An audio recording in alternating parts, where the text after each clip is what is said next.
And now, from the bowels of the internet, it's the Hate-Bit Podcast.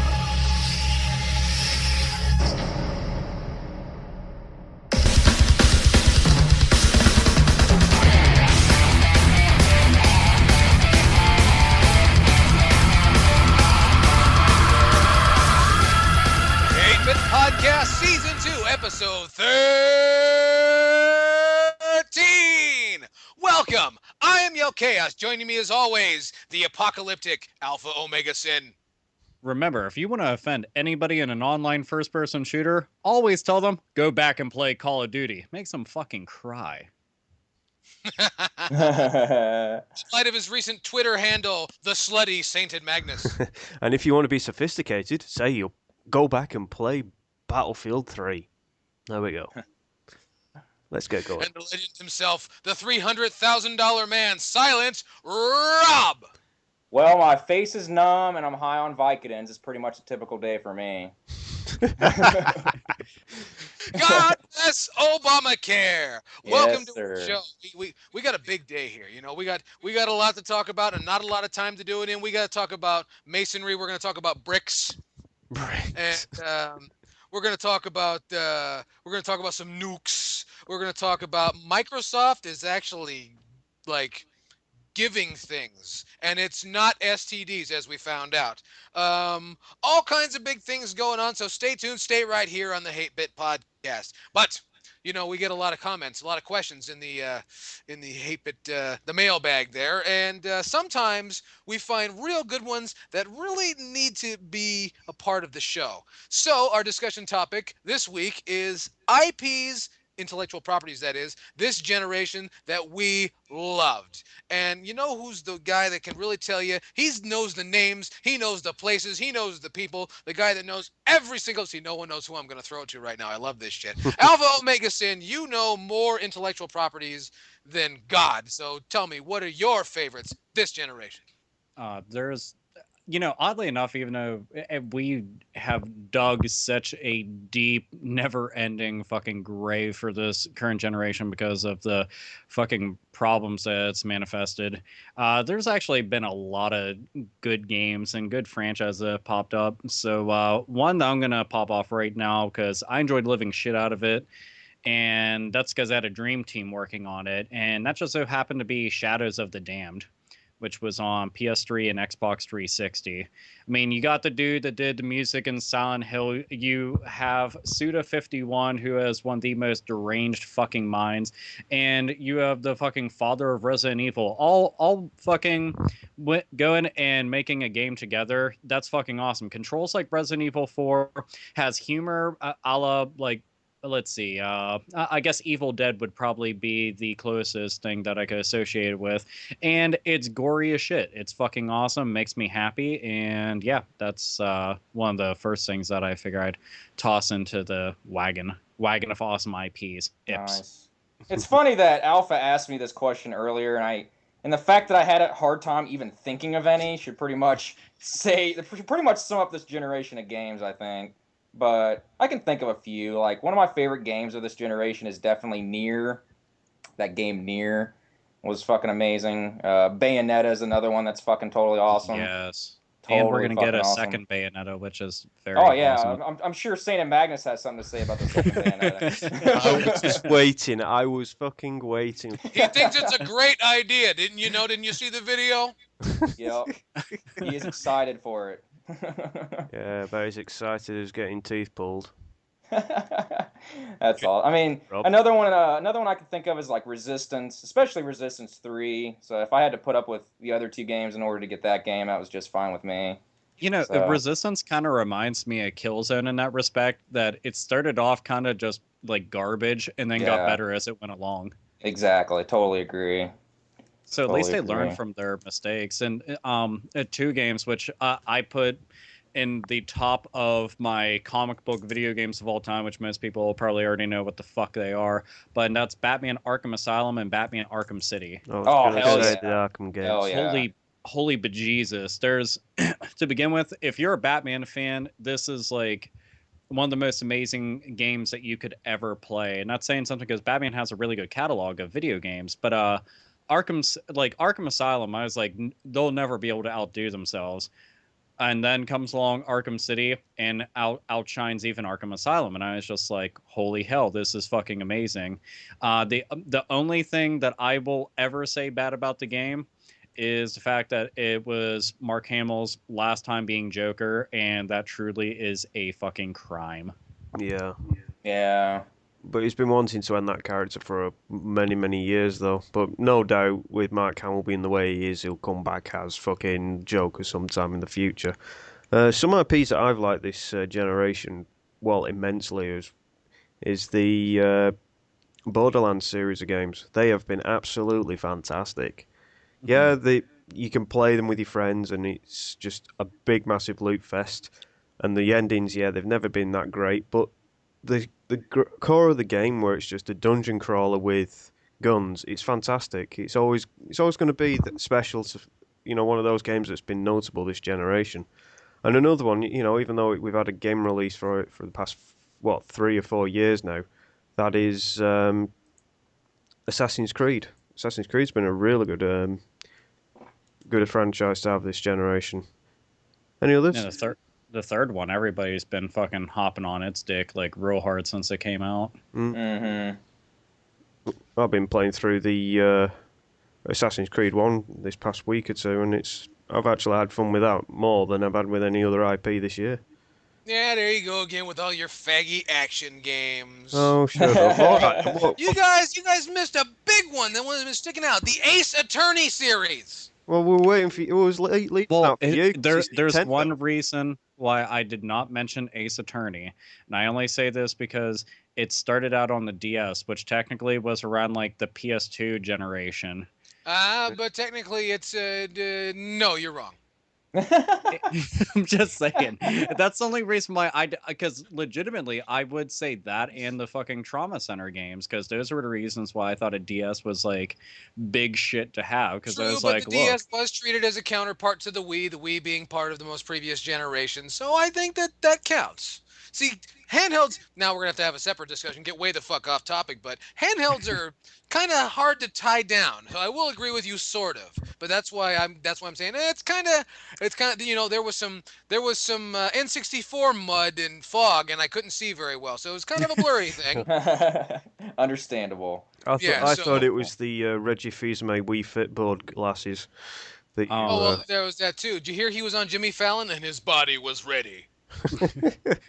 And nobody else's body was ready to see. I want to know, was Jimmy's body ready?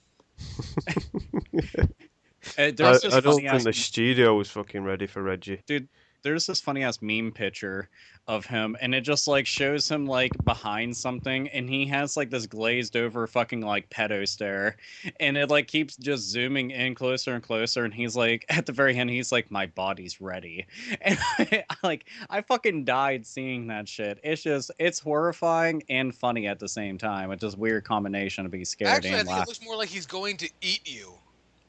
For him, that could be like. That could be sexual for him. Reggie is going to make you his bitch. Suck it down. Yeah. What happened? He got Fisa made. He got Fisa made. The puns.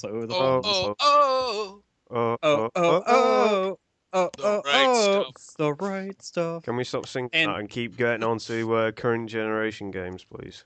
Okay, here I'll toss. The New Kids on the Block was the best new generation game. Wait, I'll toss out another one. Darksiders 1 and 2. Fuck yeah. Yeah. Good one. Yeah, good one.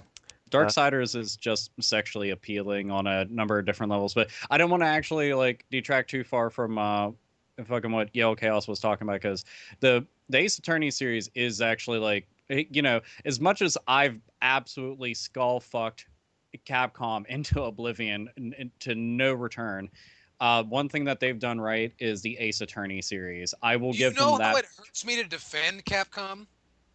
What's up? Do you know how it hurts me to praise their work? Dude, physical pain, actual physical pain. It does. My left ball is just awful right now because I'm praising the work of Capcom. Oh, It's just no. like it's shaking its fist at you and everything. Yeah, well, no. I mean, it's just like got a like an ouch. Like hopefully they'll send me a leather jacket to make up for it. The Souls games, you know, the Demon Souls and Dark Souls, they were really good. Yeah, Yes. we were talking about that before the podcast. Oh, That's a good one. they're fucking brutally hard, but they're not hard for the hard's sake. They're just hard in general. You know, they Hard were. in general. God damn it! How come everything turns into a sexual innuendo with you guys? Honestly, Hey, wait, no, that's Dave. That was your dirty mind. Yeah. See, I just laughed and said hard in general. What if I just found your delivery funny? Yeah, those were your filthy lying ears. Yeah, You're saying, you you're are saying the the word hard, you should pretty much just expect it. yeah. Anyway, let's get back to the topic in hand. Right. Hard. We're on about in hand. games that we like from this generation, IPs. So, is there any IPs that you guys actually would drop everything to play? I'm hard when I pee. Let's I'm see. sorry.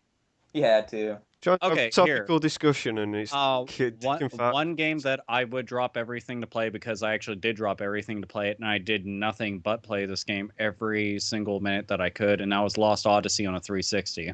See, I need to play that, man. Everybody keeps telling me how good that is. Dude, it's like it's amazing because Final Fantasy has gotten so much shit, and legitimately, if they would have came right out the gates and called this Final Fantasy 13, it would be in everybody's good graces again. And it also would have sold a lot better, but because it came out as Lost Odyssey, with a new fucking name and everything, it wasn't going to be able to make the same leaps and bounds that it should have. And I don't know, man. It's just an amazing fucking game. It kind of makes me sad that it's only on 360 because if this shit was able to go multi-plat, it would have done a lot better. And I'm talking like even on PC, on fucking handhelds, anything. Because if you're an RPG fan, you're doing yourself a fucking disservice by not playing it. Oh, So. dude, I heard the ending was like sad as fuck too. So Honestly, it's not even just the ending. There's a lot of things that you find throughout the game that just like. Considering the character, I don't want to give away too much, but like, there's just certain things, considering that these characters have lived for such a long time. It's really sad to like read some of the stuff. You actually like have somewhat of an emotional attachment to the characters, and you feel for them in certain situations because it's like, imagine if you lived through that and you dealt with that. And that's one of the reasons why I always liked RPGs was for stuff like that, and that's it's a rarity, and it's just nice to see that it came along and it rocked. Oh yeah. Well, that's what I look for in games is really good endings. Like that's pretty much the problem I had with Rage, pissing me off with its fucking ending.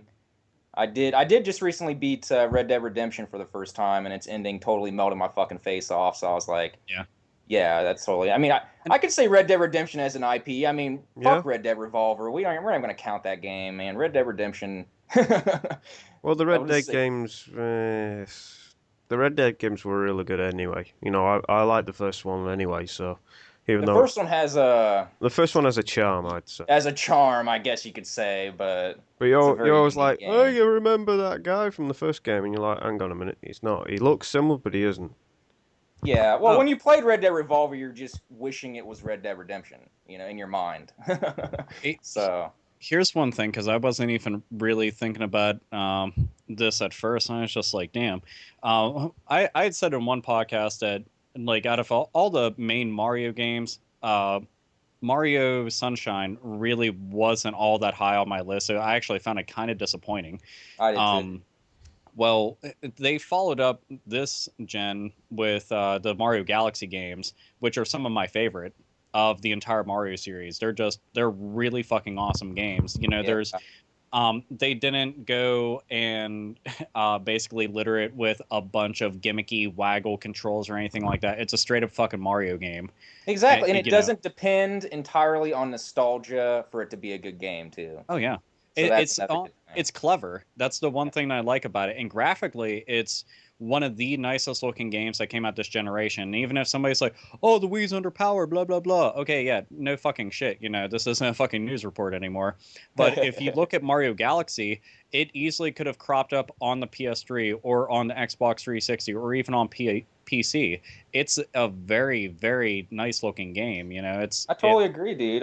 Has anybody mentioned Uncharted yet? Not yet. I was No. going to get to that, but thanks. Yeah, for that's a good one. Yeah. There you go. all of them are good too. That's the thing. Like I played 1, 2, and 3. I haven't played the one on Vita except for like the demo, but they're all really good games. And fuck, man, they take voice acting and like storytelling, at least like in action games, like to another level. They did a really good job because it's like watching a fucking like an actual movie in a theater. Yeah, Oh, and for sure. Nolan North did some of his best voice work on that.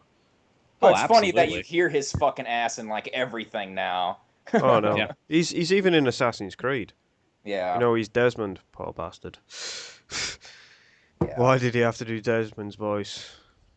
Yeah, and that's kind of unfortunate, but at least, you know, he gets to be fucking Mr. Drake and kick tons of ass and everything, and be overly charming and everything, wetting the panties of fucking fangirls everywhere. Yeah, and Yeah. don't forget what was his name? Fucking Sullivan. He's a fantastic character. Oh, dude, he's fucking awesome. Because I remember even like when I was first playing through, I was just like, this motherfucker is gonna like turn on me. He's gonna turn on me, right? When's he turning on me? Why? All right, fine, you're awesome. You know, Dude, that's what I was thought that expecting. too. I totally thought that too. That's hilarious. I But thought, it is, no, he died. it's a well-crafted game, but you know what? For anybody that grew up like playing the Tomb Raider games and then go to play Uncharted, it's really nice to see like that style of like an Indiana Jones style adventure go and live on instead of just be forgotten and everything. And they didn't have to fucking throw like T-Rexes and big old fucking flopping fun bags everywhere to be able to grab your attention and shit. They just did it with a fun Yeah, I game. kind of said that was the only thing missing from Uncharted was some flopping fun bags, but I guess that's just my opinion. Yeah, that's just your sick sense of humor, so we'll just leave it to that. I don't know. Sooner or later, I think that they should have some. Well, actually, if they do anything with the new Tomb Raider game coming out, I think that there's one piece of DLC I'd be okay with them making, and that's if they had like the Tomb Raider 1 like really poor CG model of her running around, and it would look so fucking out of place and retarded. I would play I as would that. love that. I would love that, dude. Yeah. And dude, on PS1, I still remember to this day, like when I first played it, her fucking her tits were just straight fucking triangles. Like they weren't even round. It was just like pyramids strapped to this fucking hoe's chest, and she's just going on an adventure. I was like, what the fuck's happening here? The boobs are round. I'm a little kid. I know that. They're not triangles. Well, you could have been playing like the Madonna edition or something. Well, oh, that'd be cone shaped. That still needs some rounding to it. That'd Well, but too be strong. pointy, close enough. Yeah. Titties should not be dangerous. I beg to differ. I think they're even more fun when they're dangerous. Well, especially the ones that have like the fucking the barrels that come on, they start shooting. Those are awesome. Those are my favorite. I like those. Yeah. So, if we had new IPs for next generation, or indeed they decided to reboot some of the IPs from this generation, next generation, what do you think would be reboot worthy? That's an interesting question. I'll go with Metroid Other M.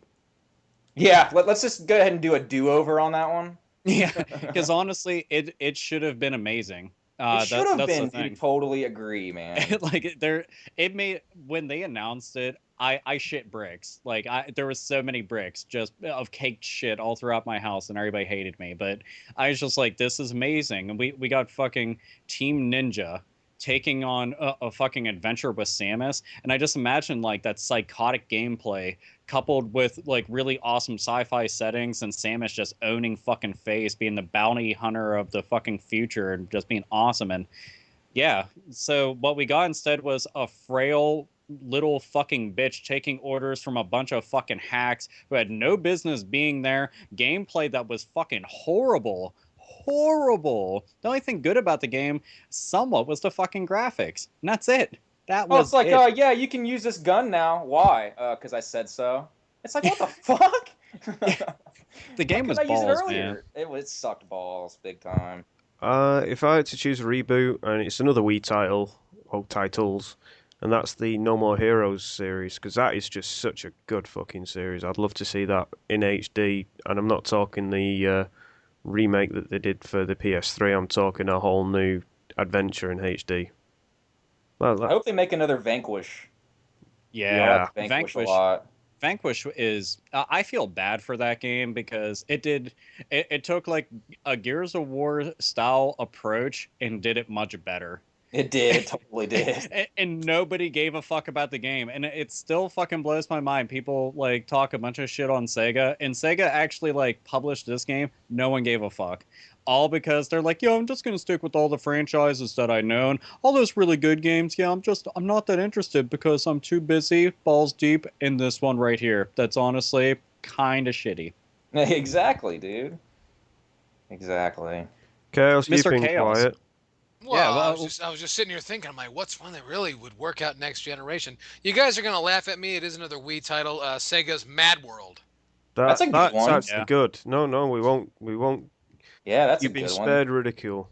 Well, That game- that's the, I mean, My I don't only know how problem that with would that work. game is that game was way too fucking short. That was like the only problem I had. It with is that a game. short game, but I mean, there's not really that far you can go with it.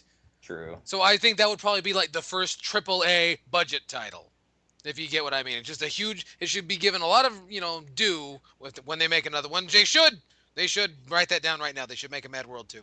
Yes. And I hope they spend a lot of time on it, and I hope it's fucking cheap. I just Yeah. loved all the mindless violence with it, and the fact that you. It is. It's horrible, and God bless it. God bless mindless violence. God bless Dude, mindless it's violence. it's one of those games like it really did deserve a little more credit, but I'll go and toss this one onto the fucking burner just because I was sitting there thinking about it, and I was like, yeah, I want to see it live on, but I would love to see like a big studio fucking tackle it and give it its just dues, and that's Deadly Premonition. It's just one of those games. I like it so much, but it needs a bigger following because it's just a weird fucking game, man. It really is. Jim Sterling gave it a 10 out of 10. It must be good. You mean it must be tasty? The thing is, like, it's a broken ass game, but it's one of those games you don't give a fuck how messed up it is. It's like some worn ass fucking boots that you put on. You know how fucked up they are, but you like them anyway because they're awesome. They're beat up as shit, but they're comfy. That's Deadly It's the equivalent of like playing Plan 9 from Outer Space. It's terrible, but it's fucking enjoyable as hell, pretty much. Yeah, it's just, you know what? Fuck it. Another one, Stranglehold. God damn it, nobody loves that game, and I don't understand. Like it doesn't fucking. The game actually had a sequel game prepared for it. The Midway bit the dust, but it was just a fun fucking game, and I don't get why everybody hated on it because it controlled pretty well. The story was fucking awesome, especially if you were a fan of Hard Boiled like me. It just, I don't know. I definitely dude, the want to see PS3 that. version like came with that movie for free and shit. Yeah, you got the movie for free for the fucking collector's edition. That was the thing. Like, I had gotten the game on 360, and I was like, that's really awesome. And I saw it for only a couple bucks, and it was the collector's edition with Hard Boiled on it. I don't even own Hard Boiled. I used to have it a long time ago before I sold my DVD collection, and I was just like, holy shit! Well, now I have the movie again by proxy of having the collector's edition of that. So, yay! Which brings us into the discussion of what the fuck happened to John Woo, but we won't get into that. old age happened to John Woo. Indeed. That motherfucker got just a little ahead of himself, and it definitely shows. It's kind of sad though, because if you look at his like 80s and 90s work, god damn, he did no wrong. He peaked so fucking early that he had nowhere to go but down. Yeah, Yeah. and that's kind of sad though, because that dude is a fucking monster when making movies and just shooting scenes. It's like, what do we do? Call John Woo, and he like hovers in on like a bunch of big titty bitches, and he just like, hello there. I heard you need a shooting scene. It needs to be amazing. Well, I'm your man. I got you, man. I always assume that John Woo travels by way of Segway. but like he doesn't actually like handle it. He just has his arms crossed and it moves on his own. I would like to see John Woo do a Segway shootout scene. That's money right there, boy. Hell There's yeah. money. Interesting. Like the Yeah. segway's going, like the person's on a segway, like with a fucking ooze yacht, and it's doing 360s in the air, and it's just like duh, duh, duh, duh, duh, duh, duh, and pigeons just fly. Or I'm sorry, They got to doves. figure out how to make the Doves segues fly. like manly and shit. Oh god. Well, I yeah. don't know if you watched Mall Cop. I think you can't get more manly than that. Oh man. Well, I didn't mean manly as in terms of density, Oh no. but okay, that That works out that for was you. just a mild stab in the dark. Well, Oh well, you know, and we appreciate you and your stabs in the dark, Sainted Magnus. That was a good talk. Good talk about intellectual properties over this generation that we enjoyed very much. yeah. And Just before we move on, just one what's quick that, one, Saint one quick Magnus? one. The Ghostbusters game, Ghostbusters the video game on PS2, PS3, PS2, Wii, fucking Xbox, practically every fucking. It was everywhere. Yeah. Yeah. Dude, I'm convinced that game's probably going to be better than the new movie. It will be. It totally will. Without Bill Murray, that movie's doomed. Yeah. Are they yeah. still pushing forward with it? Yeah. They're fucking mental. I man. heard With that- otherwise, but okay. Put it this way, They're gonna put Ghostbusters Shia without- LaBeouf in it. I just felt it. They're gonna put Shia LaBeouf, and then I'm gonna have to blow up Dan Aykroyd's house. If they put Yeah. Shia LaBeouf in that fucking game, I will fucking hunt them down and I'll Well, because kill. you know he's the guy they call when they want a franchise ruined. Exactly, dude. I fucking hate him. He ruined Indiana Jones for me, so Yeah, if anybody's getting a jackknife power bomb, it's fucking Shia LaBeouf. no, he's getting the table. Fuck it. He's getting no, he doesn't get a table. A table breaks your fall. He's getting the Matt Hardy treatment. Chaos, get the table. getting an instant concussion and An auto instant vomit concussion and syndrome. vomiting on young children. Yes. I think we should just vomit on him and be done with it. But yes, yeah, and I hope to see. That would be nice to see another Ghostbusters game, provided that Atari can, you know, skip past bankruptcy court once more. Anyway, you know what it's time for? It's time for the Hate-Bit Cunt Bag, and this week's Hate-Bit Cunt Bag is brought to you by Pussyfoot Strip Club, the preferred strip club of the Hate-Bit podcast, home of the Silent Rob 300K special. And you know, so please drop us a line at hatebitpodcast@gmail.com. Let us know how you feel. Let us know you're out there, and you know, say whatever you want. A question, comment, concern, anything like that. Hatebitpodcast@gmail.com. Excuse me. Also, don't forget to check us out at facebook.com/hatebitpodcast, and don't forget to check out Sainted Magnus on the Twitter at Herpes Crabs Magnus something. Fuck off, you son of a. So check him out over there, and He's actually we been thank you for your support. just before I'm gonna Oh yeah, spoil plug, his day. plug your shit right now. Plug your shit. Shameless plug. No, I'm on the Twitter. I've started tweeting a little bit more than what most people thought I should be doing. So you can find me at Sainted with a D at Sainted Magnus. Yeah, fuck it. It'll be posted on my channel page. Check. Yeah, well, they'll be on the channel page. You know what? Go ahead and you'll also find it in the description box, the drop-down description box down below, where you find all the fancy links. Yeah. Yeah. So there you go. And I'm glad to know that you tweet. I tweet like a I don't bird. know why I'm glad to know that, but anyway. Well, maybe anyway, you should start tweeting. I'm a grown man. I don't tweet. Well, you get bored on. You're going to be bored on the bus with your car trouble at the moment. So you might I as well know, do it's something. terrible. They don't tell the people, then they'll find out that we're poor. Well, you are, will you not? Well, yeah. Well, you are now after what you've bought. You try living in California, asshole. Uh, It's like I talked about earlier. It's like, man, I can't even file a tax return around here and shit. well, I Anyway. went to Florida once, and I thought I was the most civilized person there. So Okay, that's not even remotely the same thing. it is. No. Okay, California is kind of like living on a frying pan. Sometimes it's hot, sometimes it's not so hot, and generally it's, you know, it was cool once. Florida is more like living in a jock strap that happens to be at the bottom of a deserted pool. It's the waiting room. It's the waiting room for the afterlife, pretty much. Yeah, I know. And you know what? I just found out. Apparently, I don't have to spend any money to get merchandise for people in Florida.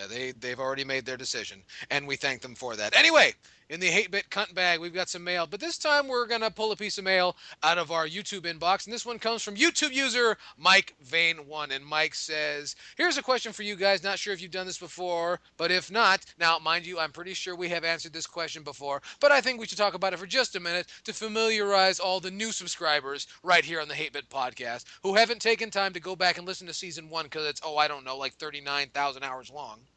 So, for those people, Mike Vane wants to know Super Nintendo or Sega Genesis.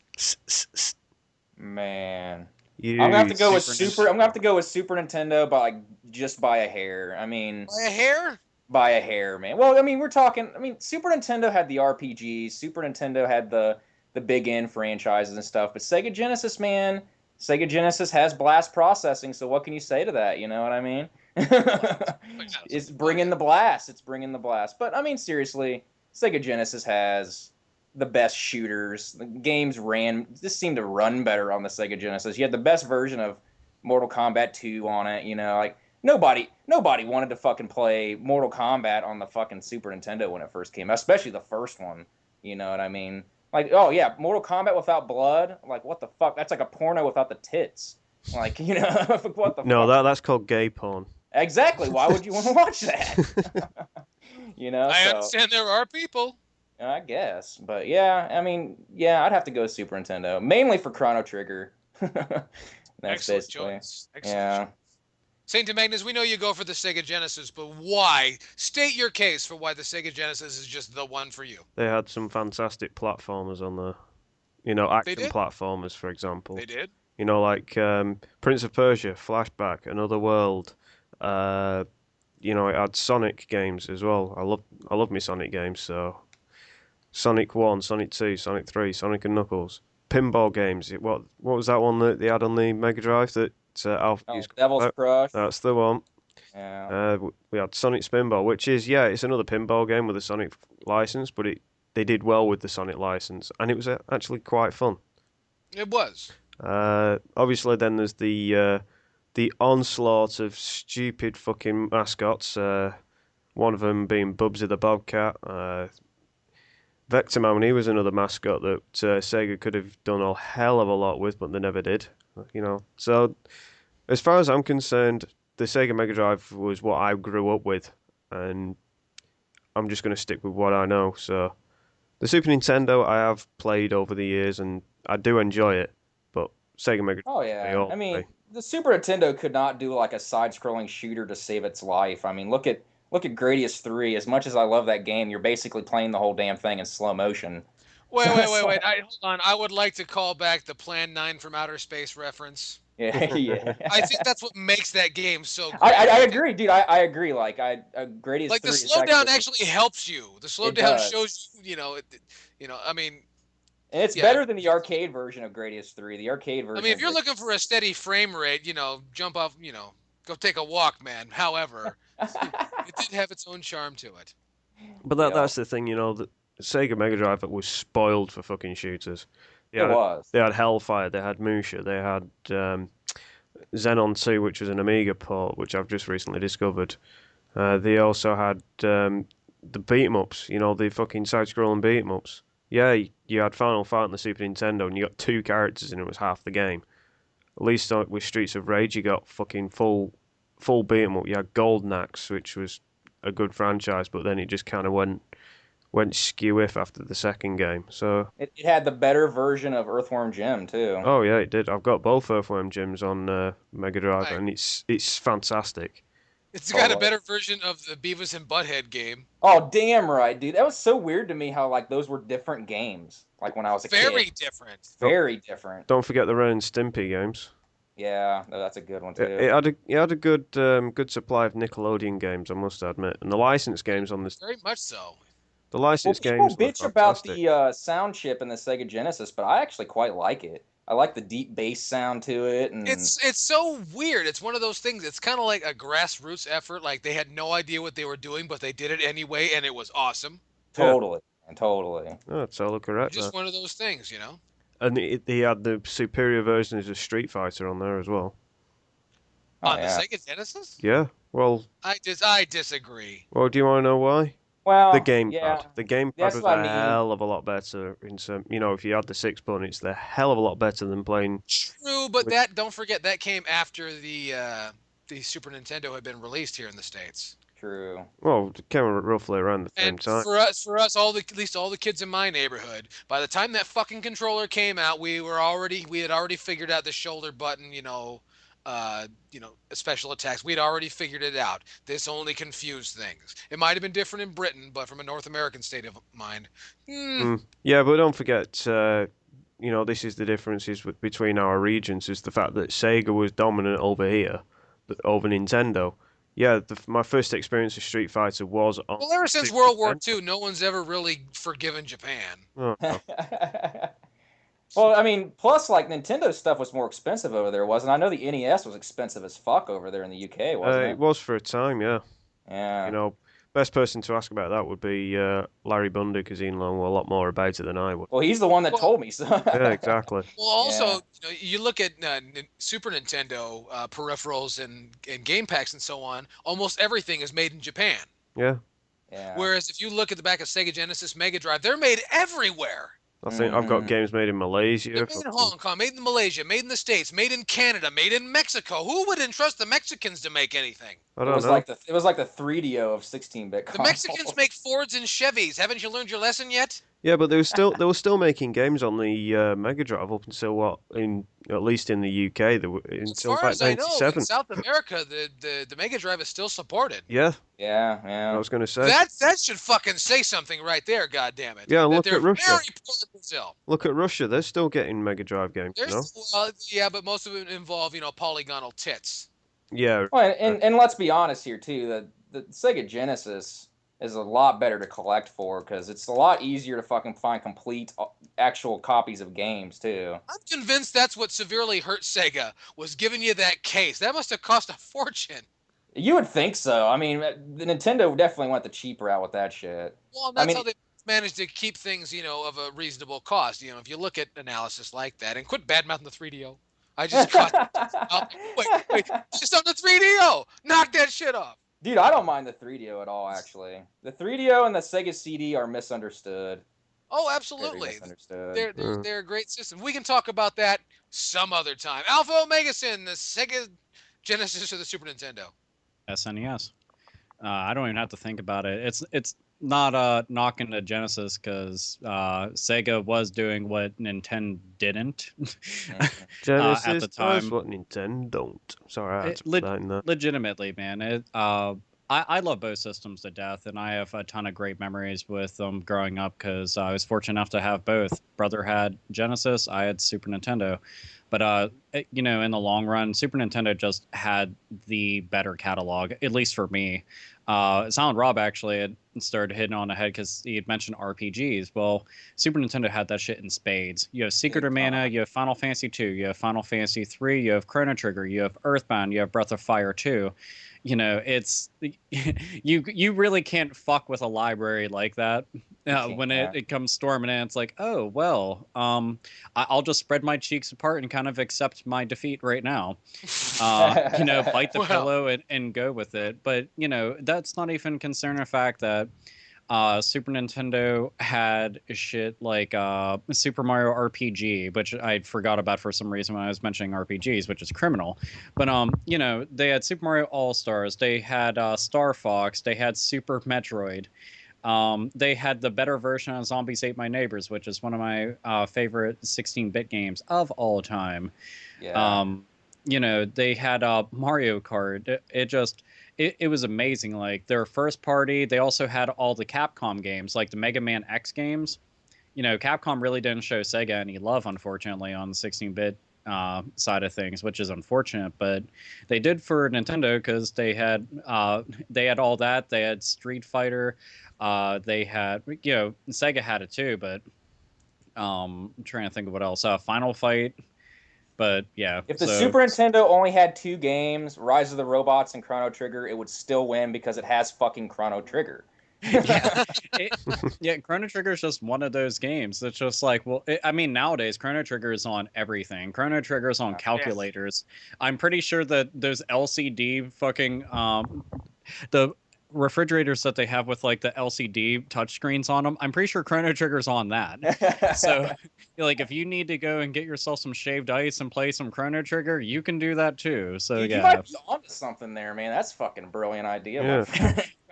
And honestly, all I would be doing is fucking helping the obesity rate in the United States grow exponentially. It's just like, all right, gotta level up, and I have to go and get more basted ham.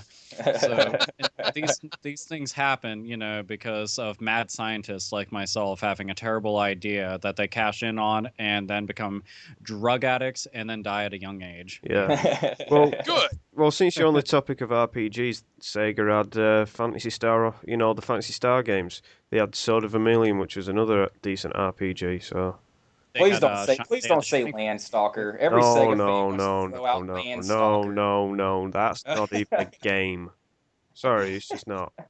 It's not a good game. It's not. It's just not a game. It's just not a game. It's just pain. You'd know, you'd have to take a lot of fucking Vicodin just to play that. Dude, isometric games like that fucking give me a headache, dude.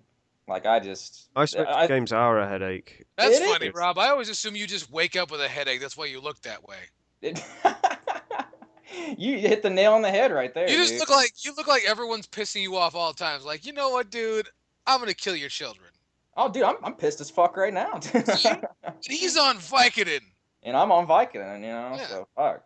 I guess we should like say why I'm on Vicodin and my face is numb because we never really stated that. Everybody's like, Thanks to Obamacare, you got your face ripped off. I understand. yeah, I had a face transplant.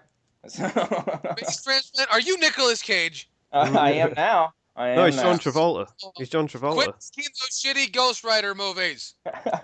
No, I had 2 fillings, so if anybody, I'm guessing that's gonna be Oh. like half the comments. It's like, why is your face numb? I got into a. Can I have some Vicodin? Can I have some? I only got 16 bitches. Oh shit! Well, hold And on. he sold 14 of them. Yeah, I've already taken like 15 of them. So I know, man. It's over. You know, I didn't get to make my case for the Super Nintendo Sega Genesis thing, you know, because the score was 2-1, Sainted Magnus losing. And Sainted Magnus, I want to come and save you, but I can't. I'm voting for the TurboGrafx 16.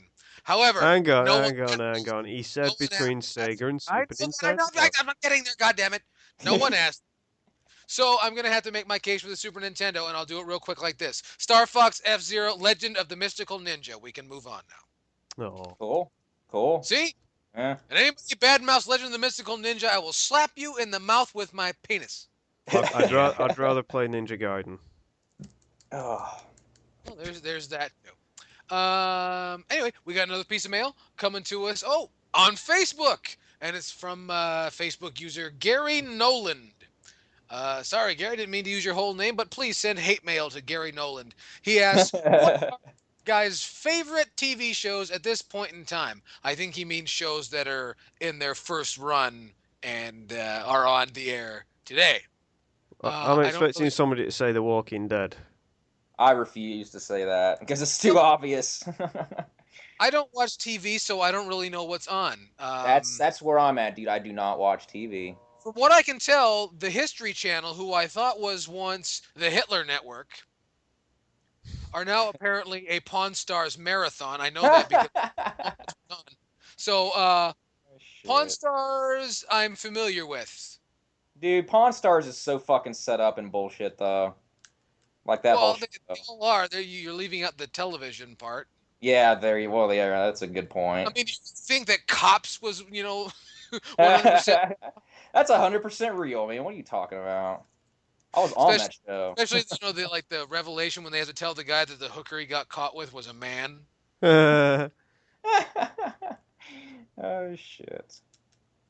But no, I Anyway. mean Pawn Stars though, for real, like people think they can just like walk into that place and do that shit like it is on TV when in reality there's a line around the fucking block 3 times around to even get into that fucking place. So it's like not how it works on TV, people. We passed by. It's right across the street from the Stratosphere, where we stay in Las Vegas when we stay for the Classic Gaming Expo. You've only been And, once. huh? You've only been once. Well, but we stay there all the time. And it was amazing to me, like, we'll talk about Pawn Stars for just a minute. The line wrapped around the building, 109 degrees outside, and people are, like, holding cuckoo clocks and shit. Oh, dude, what they actually do? They actually go up to people, and if you have something interesting, even if you're not going to sell it or not, because they know beforehand if you want to sell it or not, they'll have people come in like that. They'll I kind of just get like, I think they just like talk to people in bars, like, "Hey, you're a really shitty liar. You want to be on a TV show?" Yes, totally. Anyway, Rob, do you watch TV? No, I do not. Okay. Yeah. Becca, Okay then. did you like Gilligan's Island? That was about the last good show that was ever All on right, TV. there you go. There you go. Gilligan's Island. St. Magnus, what's on TV in Britain? Do you Well, watch coupling? you what? Do you watch coupling? No, I don't. Oh, okay. I have a life. Doctor Who's still on though, right? You guys got that? Yeah, we still got that too. They just released the trailer for the Christmas special. The Doctor is retired. Oh shit. Yeah. Well, it was a sad ending of the last series. So, there's no Amy Pond anymore. She's disappeared, and so is Rory. And I was like, no, and everybody was crying, but I wasn't because I knew it was coming. For me, Top Gear all the way. I love watching UK Top Gear, not the. I was about ready to say, did you ever see the US Top Gear? Yeah, I was just about to get to that. The US one, fuck off. Fuck, dude, that'll turn you off Top Gear real fast. No, that Watch just it. turned me off American television altogether. To be quite frank. What kind of name is Tanner Faust? Oh God, dude, I know. Sounds like a fucking Wait. missile launcher. Say that again. Tanner Faust. That really sounds like a faucet for the kitchen. Yeah, no. he does look. He looks. Price Fister, Tanner Faust. Well, when he smiles, he looks like he's got fucking ceramics for fucking teeth. Oh, hang on. Yeah, but there's I'm that. not familiar with the show, so pardon my ignorance. There's that. Doctor Who. I like a lot of British television shows. You're the Red Dwarf, I know that. Oh, I'd love me Red Dwarf. I can't be British and not like Red Dwarf. Is that the rule? Are you guys required to know Red Dwarf and James Bond? Yes. Oh, okay. If we don't know James Bond, it's considered treason. We get hung. Is it a written exam or an oral exam? Written. If it was an oral, I would have got dick and fart jokes. So. Oh, okay. You have to help me with if I ever take that. You have to tell me how to spell. Brr. It's easy. It's just like brr, but you go. Brr. Ah, lips clapping sound. Yes. Alpha Omega, do you watch any TV over there? Are we talking about just like brand Just new first run TV TV shows? that's on right now. You I can't mean, say I Love Lucy. Oh no. I'm gonna go with like see, I was thinking of like shows that just started up. Let's see, one that just started up recently that I like a lot is Young Justice on Cartoon Network. That one's really cool because that's like DC Comics characters all going on kicking a ton of ass, and the story is actually really, really good.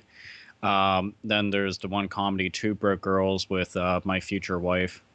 Trying to think what Your else. future wife. Dude, oh my God, Kat Dennings. If there's anybody that I would ever get really fucking like stupidly shy around, Kat Dennings. Her and her Hooters. Hooters. Let's see. I have to go to a Hooters. Chaos, trying is to there a think Hooters over there? There's several. Yay! I'm going. Okay. But Bring yeah, me something. that's two shows I'll stick with right there that are new. Yay, those. You know what show is not fucking funny? Big Bang Theory. That show No. fucking sucks. Man. Somebody called me Sheldon. I was like, you. I have Son a of a bitch. question. Why is it that each and every member of the YouTube gaming community is required to have an opinion about this show? Dude, because it's like, oh, well, this show has nerds in it that like know stuff about video games and stuff. It must automatically be funny and good. I've seen that show like 4 or 5 times. I've never heard them talk about video games, and it's one of those shows that you can tell that whoever wrote it, there was a lot of high fives going on in that room. Dude, they think they're way more clever than they are in that show. Yeah, like it's like, I could, I'll be perfectly honest. As an occasional drug taker, I'm used to being laid out, much like Silent Rob is right now. And I've seen that show, and it's kind of like Sesame Street if everything on Sesame Street was gray. Yes. It's just like, I can tell that's a joke. But it's not funny. But it's not funny, exactly. Boy, I can't wait for the commercials. Yeah. I hope there's toys that I like on the commercials. You know, that sort of thing. You know, it's not a bad show. It's not a good show. It's not really even a show. It's like some guys got together and they put it on TV, and it's got, hey, it's David from Roseanne. I was just about ready to say that. It's good that he's working, but fuck that show. I'm glad he's working, and I'm but it's like I think he's just a bitch because everything I've ever seen him on, he's a curly-haired bitch. Dude, I know. Like he's like Dude, like Rob, like we could hang out and he could be our bitch friend. Like, go pick that shit up. Like, he'd be like Jason Priestley. Like, just go pick that shit up. that motherfucker probably gets no respect in real life. That's Dude, hilarious. he's been typecasted so fucking hard. The only memory I have of him is an episode of Roseanne where Dan, who is a gigantic dude to begin with, flips out and like rips him up like a kitten and fucking slams him up against the wall like effortlessly, like he was trying to like wipe something off a fucking wall with a paper towel. Like, it just, I remember seeing it and I was like, oh my god, I don't want him to ever be angry at me, because he would just be like, break you all shit. Goodman angry. Goodman smash. Dan smash. Connor smash. It looked like he was gonna knock the curls right off his fucking head. Like, it was so I'm terrible. convinced those curls are not natural. Those are what he gets lots of noogies. Totally. Yeah. Totally. Dude, that's from swirlies, like never-ending amounts, and then it just dries that way. Yeah. See, yeah, I know. So the lesson to be learned here is TV is a bunch of shit. Listen to the Hate-Bit podcast, right? That's more it. entertaining. That's it. Yeah, and if anybody ever sees that kid from Roseanne, you give him a noogie. I'm pretty sure he won't resist. He'd probably enjoy Anyway. it. He's had him that much. And that'll do it for this week's edition of the Hate-Bit Cunt Bag, brought to us once again by Pussyfoot Strip Club, home of the Silent Rob 300K special. Anyway, big news on the console front. Microsoft is apparently giving longtime Xbox users limited edition consoles. For more, we go to Alpha Omega Sin, because let's be frank, I showed up late and I have no idea what the hell this is about. It's okay. I'm somewhat prepared, sort of. So Microsoft is giving out shit. Now, everybody brace your fucking buttholes, get them puckered and ready. They're actually handing shit out to people. And you know, granted, this is probably like a fucking like tax write-off for the motherfuckers, but regardless, it's kind of nice that they're actually handing stuff out. Now, if they would have done this whenever the Red Ring fucking bullshit was at its height and peak and everything, that would have been very nice. But the thing is, for people who have been with Xbox Live since the very beginning on the original Xbox all the way up until currently, well, you're actually going to get something in return for all the fucking money that you wasted. You'll actually be getting a limited edition console, which will be tossed immediately onto eBay for a couple $1,000s, and retards will be bidding on it. You'll also get 1 year of Xbox Live Gold for free. And I use quotation marks when I say that. There's probably like some kind of weird tax and maybe a soul selling. But yeah, so they'll be giving this stuff out. I think it's pretty cool that they're giving a shit out. I wish more companies would do this. At the same point, it's Microsoft or evil, and they're watching me jack off through the Kinect camera. So what's Dude, that's what I was gonna say. Like, I don't get anything for going through like 8 fucking red rings of death. I mean, I should at least get a shirt that says, "Hey, I got a red ring of death, and all I got was this lousy shirt." No, it's, I got. It'll They'll be. probably just send you a shirt that says, I jerk off a lot. No, I got screwed by Xbox. But yeah, but you got to. It's 10 years worth of Xbox Live. What, at $60 a pop? So you get, in effect, you're paying $600 for a fucking Xbox with a different paint job. That's basically what they're getting.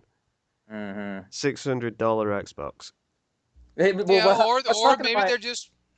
I was gonna say, I was talking to my brother the other night about it. I'm like, man, I feel sorry for these people that were on Xbox Live for 9.5 years. They don't give a shit. Like, man, that sucks. That means that they've been attempting to watch you jerk off for 6 years and then have used the remaining 4 years to watch you jerk off. I feel bad for them. You know, somebody was there, like, there's got to be a way we can catch somebody, like, you know, taking a shit on one of these things. I'd be worried if somebody had a Kinect in the fucking toilet. Would it surprise you to find out if someone did? No, well, I've come to expect not a lot from everybody, so... See, there you go. So, and Alpha Omega Sin, when are they mailing these fucking things out?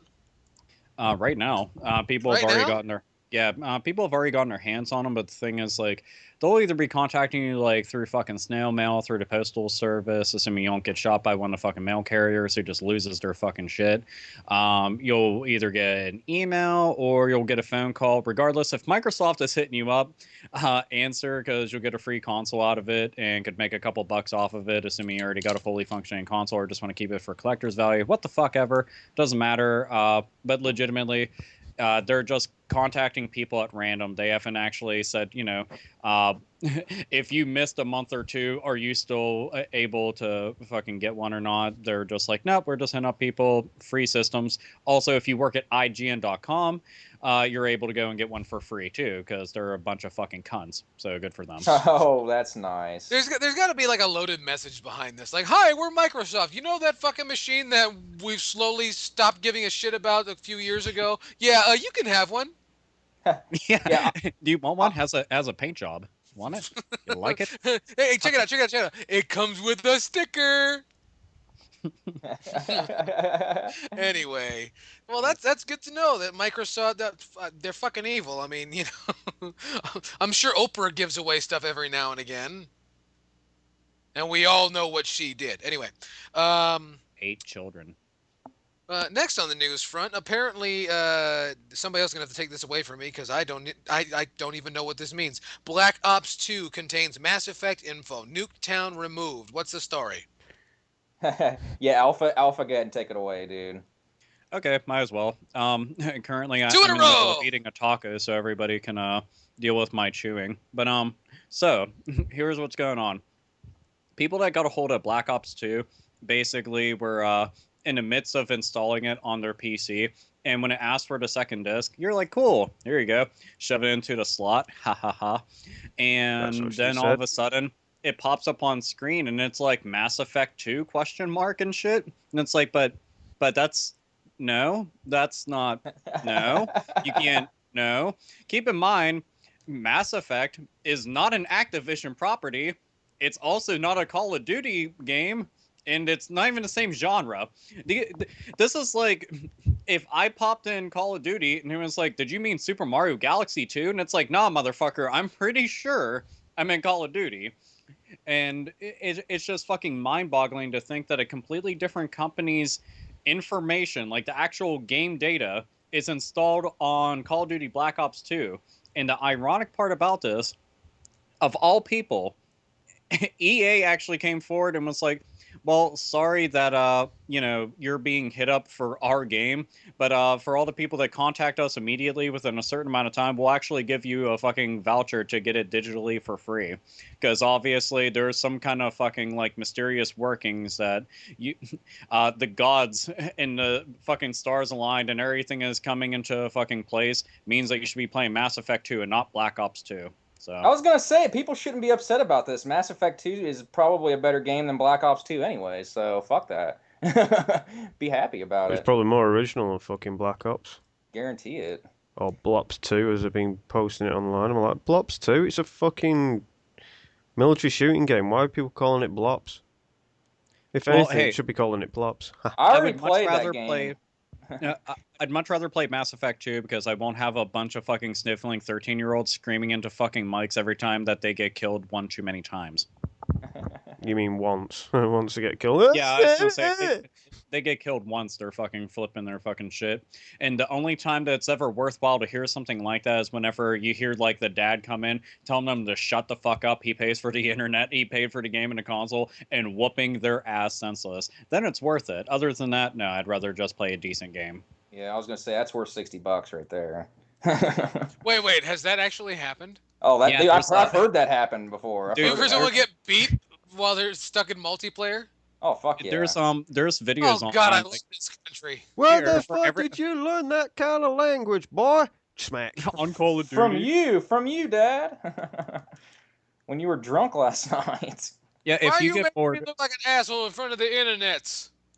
anybody that's listening right now, seriously, get bored, just go online and look up about kids getting their ass whooped online by their parents during matches of Call of Duty and shit. It's hilarious. Just hearing a dad come in and just flip out on his fucking kid, then the kid gets mouthy and gets his ass beat into oblivion. It's something that I can just sit back, smile, and applaud, because it's nice whenever the little fucking shit stains shouldn't be getting out of line to begin with, but yeah.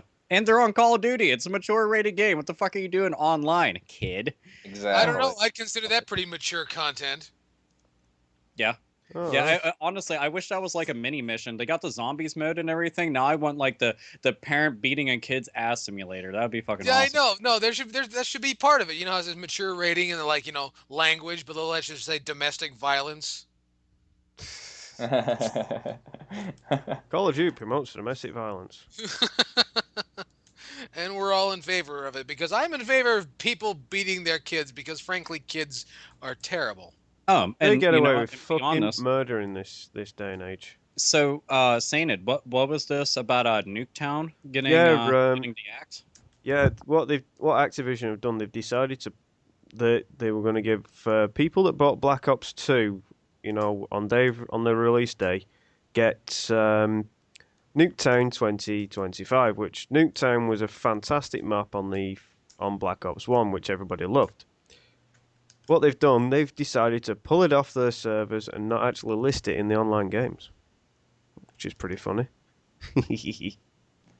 Fuck Call of Duty. Yeah, fuck Call of Duty. I think Australia should actually ban Black Ops 2, and then I'll move to Australia so I don't have to fucking deal with that fucking game anymore.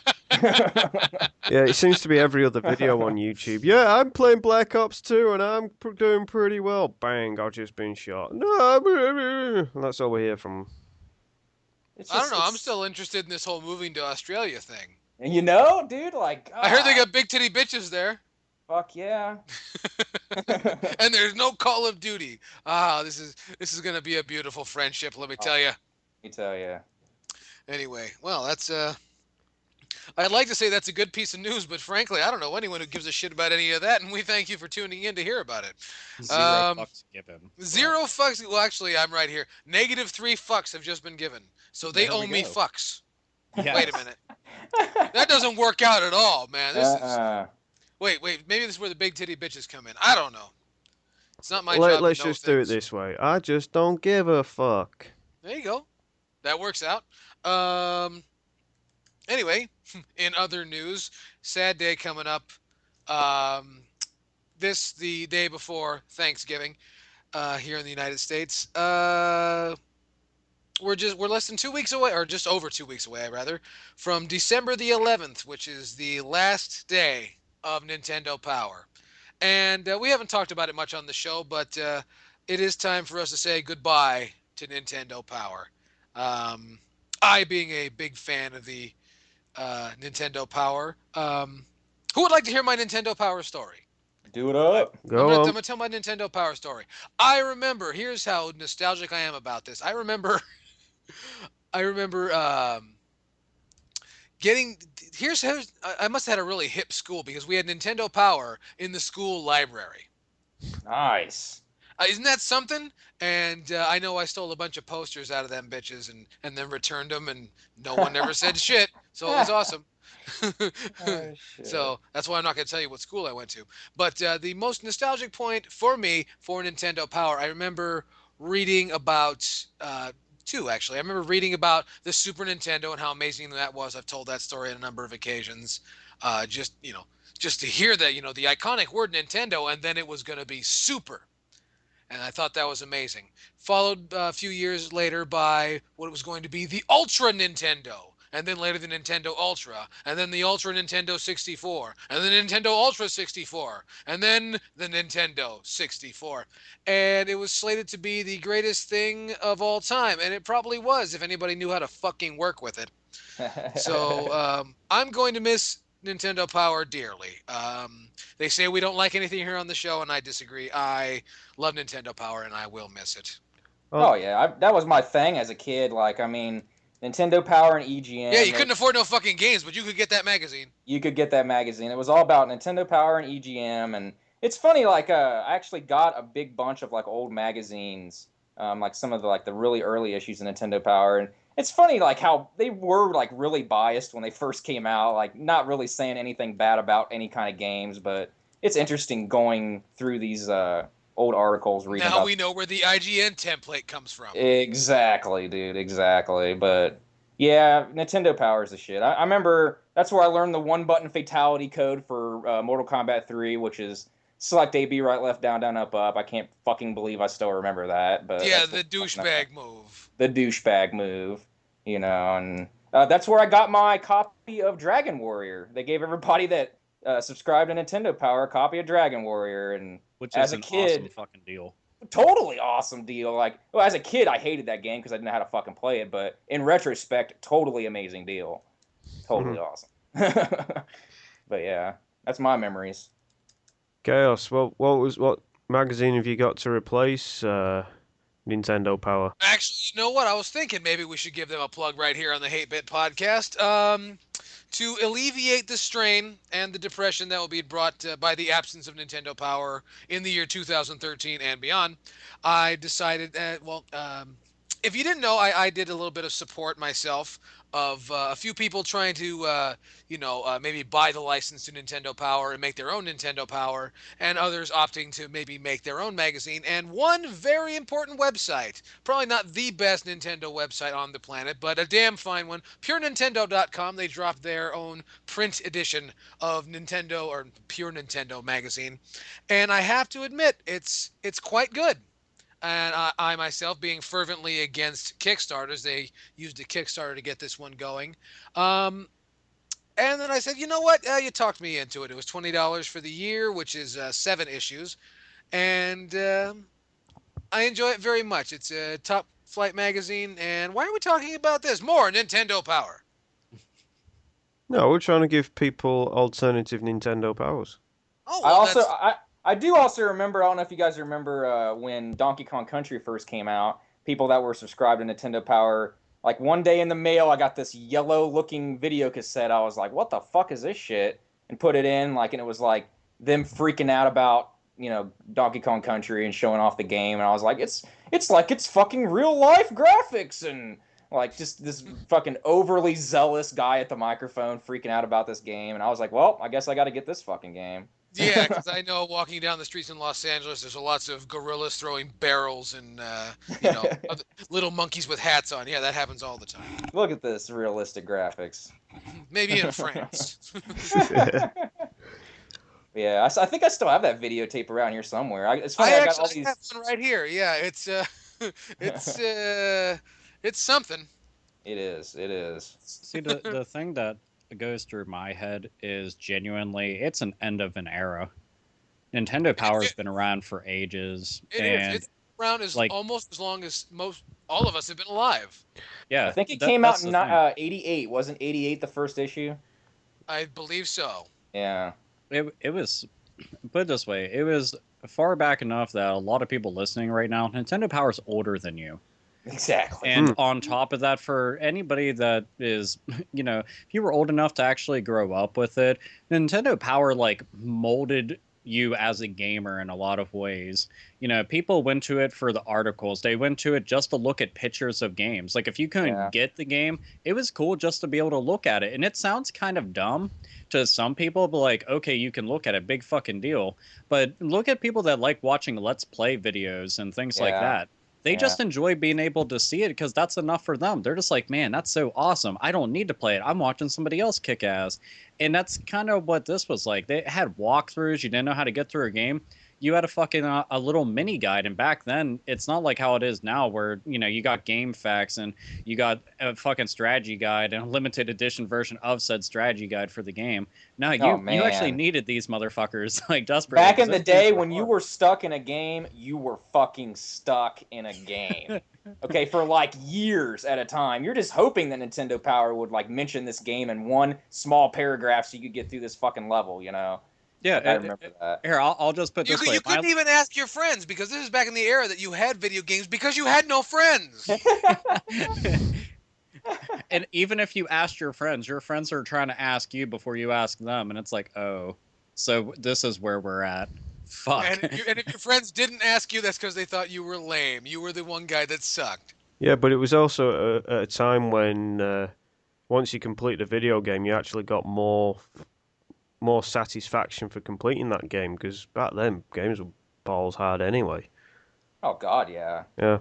And I don't have much to say about Nintendo Power because I've never actually experienced any Nintendo Power, but I can safely say from Nintendo Official Magazine over here, you know, just actually having as you mentioned before, having the magazine and looking at the pictures in these magazines to see what these games were like, it it was just like giving kid to candies to a kid. It's just fantastic. You was always excited to see these new games. You was like, oh, what can they do next? What can they do next? And then, like you mentioned with the 64, it's like, oh yeah, it's going to be the next best thing since sliced bread. And turns out that it was, or it wasn't in some cases. But No, it was. It's just no one knew about it. exactly. Yeah.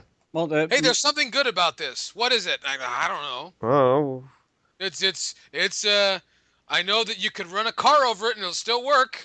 Damn right. You goddamn Damn right. right. yeah, but it's like when you see that there's a new console coming out and like say the Super Nintendo and you just had a Nintendo and there's like trying to convince your parents to actually buy you the next version of the Nintendo. Yeah, they Quite didn't funny. look very good as like brochures or anything. Like if you look, Mom's like, yeah, so Looks the same as what you got before, son. So it's super. Well, it didn't help that the N64 was like more expensive and like game wise than everything else too. So it was like, true. I want an N64. All the games are $69 a piece, huh? Well, I don't know about that. That was good times. Yeah. Meanwhile, where are your fucking PlayStation 1 games now? Yeah, I know. I'm playing them. That's what I'm doing. my PS1 games are on my shelf. Yeah, I'd love PS1. I was playing Tekken 3 See, this you morning. realize that we're preaching from the standpoint of minorities. See, a lot of those things. I know people who like to store their games, like in the ashtray and outside on the porch. I don't know, man. It's hard to play an N64 when the controller never fucking works. Yeah. That's true, but at least when you turn it on, you can look at it. It's real nice. Sometimes when you can get As past opposed to the that dog. stupid little disc. Dude, Now this we're is like nitpicking. Yeah, This is Nintendo got the completely- little disc thing around. Got the little disc thing nailed down, didn't they? Well, this is kind of random, but I heard somebody recently called the analog stick on the N64 controller. Somebody called it a digital stick. It's And a I was digital like- floppy dick. Yeah, I was just fucking- like, it, like I when don't they think said that, people like know what that means. I like. You ever just like kind of tilt your head and look at somebody like the Michael Myers thing? Like, oh, what the fuck did they? What? Like you didn't know what to say or think. It shut my brain down. I was just like, that's not what. I had no clue what to say. I couldn't even form a fucking half decent sentence to ask, what the fuck are you talking about? Yeah, like you don't understand what analog versus digital means, do you? Yeah, dude, it fucking confused the shit out of me. I stared. I was like, yeah, nah. Well, this is probably coming from people whose primary knowledge of analog versus digital comes off the back of old compact discs. Yeah, exactly. Just to fill you in, Hater Nation, analog means real-time movement, digital means incremental movement. Yeah, in digital, it's either pressed or it's not. You know. And just so you know, you all just learned something today. You're welcome. You did. And you should also know about being pressed and not being pressed, also what a pressed ham is. We'll learn that next week on the Hate-Bit podcast. During more our you know. cooking hour, of course. The more you know. We got to get that star thing, but I bet you that's expensive. It probably is. Oh, well. But I'm gonna miss Nintendo Power. I really am. Now, mind you, it wasn't always peachy keen in Nintendo Power. Nintendo Power for a while was fucking bad. Yes. I mean, I want to say, like when the Game Boy Advance was introduced, I think that was a real dark period. Pretty much when the N64 was ending and the GameCube wasn't out yet, that magazine was pretty bad. Well, and I think they had to pour out a lot of material to kind of cover up the mess that was the Virtual Boy. Oh, for sure. Because I think they thought that they were going to be able to cover that pretty well, and then when it failed almost out of the gates, like, we got to do something.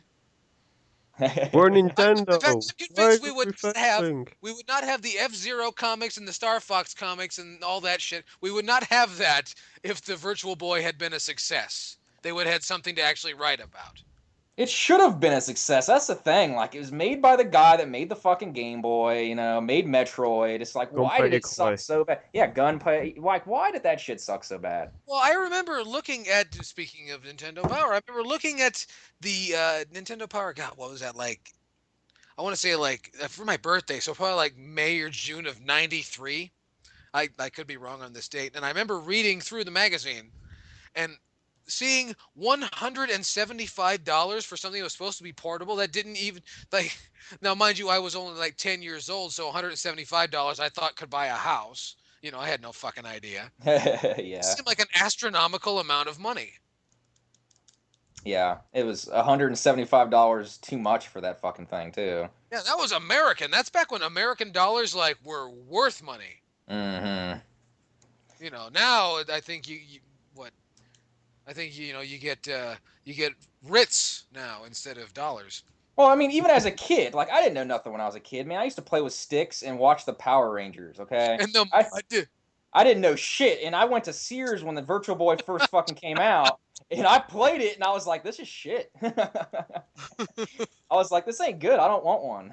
Yeah, it's really bad when kids who know jack shit about quality and anything decent are because you went to Sears, I went to fucking Kmart, and the weird thing about it is at Kmart they had this shit set up on the fucking jewelry counter. Oh my god. Okay. What? This wasn't and keep in mind when you roll into this Kmart, I know exactly where it's at. It's in fucking Westview Plaza, okay? That's a long Kmart's time still ago. there. Kmart having jewelry. Oh no, dude, they still do. I don't know do? why. That shit's all fucking fake too. But Ain't nobody in you- there got money for jewelry. dude, you roll in, jewelry counter is right there, and a Virtual Boy's just sitting on top of it. I'm like, Virtual Boy, I saw it in a magazine. Wow. Walked right up to it, didn't have a fucking clue as to why it's just sitting at jewelry when the electronics section's way off in the back. I go up to play it, and I'm just like, my eyes hurt so bad. And I was like, this is so stupid. Yeah, that was the Why same has it thing. got two D-pads? Yeah, that was the same thing. I remember walking into Target. Now we got another American department store chain. Walking into a Target store and seeing one, and I was watching some other kid, and I assume the child's father said, "Hey, what'd you think?" And the kid just goes, "Ow." Yeah. And I'm like, Yeah. I was then afraid to check it out. And then like this shit's I gonna wasn't- bite you. I wasn't quite tall enough for the thing, and so I couldn't find the 3D sweet spot. Yeah. So it's like, it was supposed to be like Mario Tennis, I think, and I'm like, it's supposed to be tennis. I don't see a ball. Man, I don't 3D see sweet fun spot, either. man. You're like looking ahead to the 3DS before it even fucking came out. Shit. Apparently I wasn't tall to get the whole 3D effect and everything, so I just saw red and blue lines. I'm like, something. That's what I was like. I was like, wait, the graphics are all red? Fuck this. Yeah. I didn't understand their fucking color scheme. How are you gonna go with black and red, and then on the Game Boy it was like black and green? So Yeah. black and green, black and red. It was just like, dude. I actually found out why. Number one, the displays used in Game Boys are very similar to displays. In fact, they're cheap displays used in graphic calculators. Yeah. So they're very easy to purchase. And Oh. the graphics system in the Virtual Boy was LED based, and red LEDs, you can look into this, are the cheapest LEDs to purchase. Yeah. Look at the big brain on you. Sorry, I'm channeling fucking Samuel L. Jackson at the moment. We need to call you Brain Chaos. Oh man, with motherfucking snakes on a motherfucking plane. Anyway, R.I.P. R.I.P. That's all we can say. we Rest bid in peace. goodbye. Last issue, December 11th. Go get it. Go get it, and If you enjoy buy it. enough of them, they might bring out one for January. Yeah. So goodbye, my old friend. And that brings us into halftime. Halftime, where we feature the Hate-Bit ball bag, and we kind of talk about whatever we feel like. This week's Hate-Bit ball bag, we got a special sponsor this week. I want to talk about something real quick that just jumped into my brain. Saint Magnus and I were talking about this, I think, earlier in the week or last week. About how apparently Rockstar North has planned for GTA 5 to be shorter than GTA 4, and I'd like your gentlemen's comments on this. They said that they were noticing amongst, and I forget, I can't find the figure in front of me, but something like 20 to 30% of gamers, or I think even higher than that, did not finish the game. Only made it about a halfway, 60% through the game. And they said, well, we're going to make it shorter. Apparently, the game was too long. And my only query is, do you really think that's why no one finished this fucking game? Because that's what I was about to say, dude. Like, that's not the reason. It's like, no, that's not the reason. Silent Rob, tell them the fucking reason why no one's finishing this game. Because the missions fucking sucked. There were the same missions over and over and over. Over and over again. I mean, you can count on one hand the amount of good missions in GTA 4. One being the bank robbery, which was like the best fucking mission in the whole game. And then that one where you're hanging off the top of the truck, that one was all right. But for the most part, you're just dicking around in the city. And then in GTA 4, they took out half the fun shit that was in San Andreas to dick around with. So you're left with like this weird shell of a game. I mean, I like GTA 4, but I don't know. I don't think it's particularly aged very well. Well, in my eye, it's just. Oh, I'm sorry, Saint Magnus. It's aged like milk. I've played all three. Jeff Dunham. Yeah, but I've played all three of those games. All three. Yeah, I know. There's a train coming. Exactly. This week brought to you by the Hate-Bit Choo. No, see, you guys think we don't make any money on this? Nigga, we got our own choo-choo. Yeah, we have our own train. Anyway, please go on. The Heat Train. There we go. Yeah, so I played all the add-on packs for it. The episodes of Liberty City is what they called it, which was The Lost and the Damned and the Ballad of Gay Tony. And usually add-ons are supposed to give you an incentive to play the game a bit more. Yeah. I found that I didn't want to play them.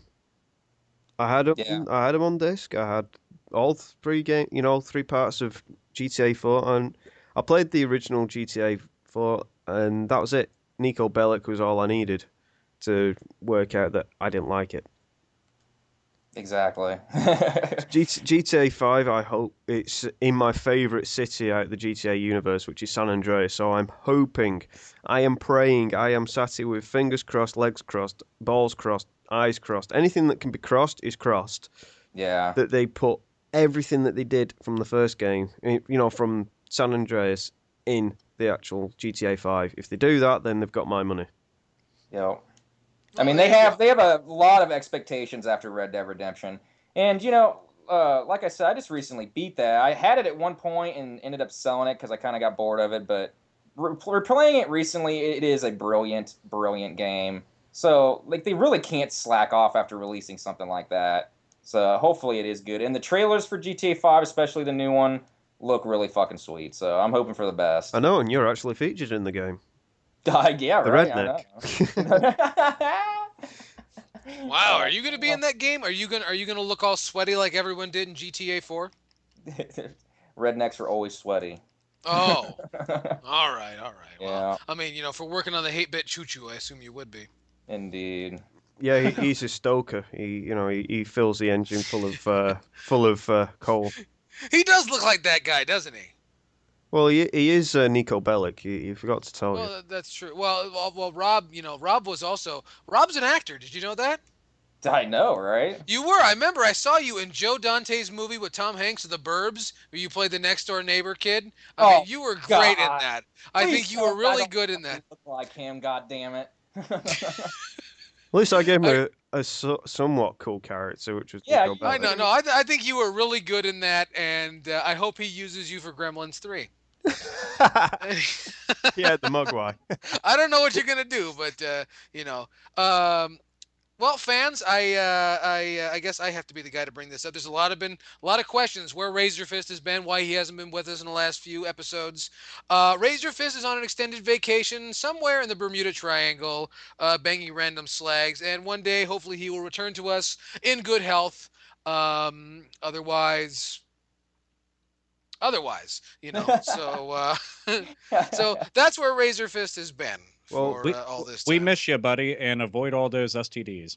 Yes, Indeed. watch out for that. He loves the islands around this time of year, and we hope he returns to us in good health. Rob was arguing with me that he was somewhere else, though. Yeah, I just want to actually say that he's actually still part of the podcast. He'll never be officially off the podcast. He's just on an extended vacation, so that's the way it is. You know, it was funny until you started saying something about it. Yeah, no, I'm just trying because some See, people are idiots. man. See, now they're gonna know that he's actually in Dayton, Ohio. That's worse than the Bermuda Triangle, dude. You don't I want to know. fucking go I mean, there. no one ever comes back from Dayton. I mean, that Choo is trying to get away right now. Oh, let me tell you, man.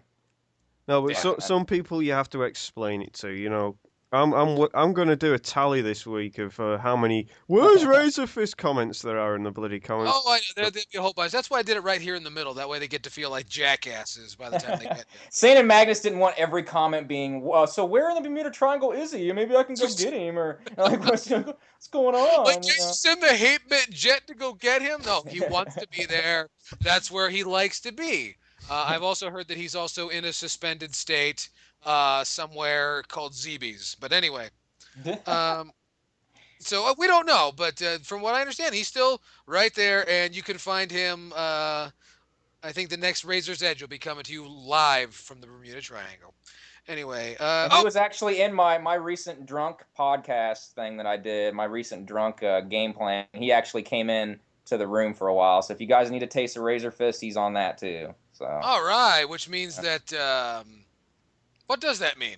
I don't know what that means. It means this shameless plug. Shameless plug. Shameless plug, and also don't forget, if you have Skype, you can get it in the Bermuda Triangle, which is good news. It's good news for anybody who's a Skype fanatic and wants to, visit the Bermuda Triangle. I don't know. I thought that was going to work out to be funnier, but just didn't work out.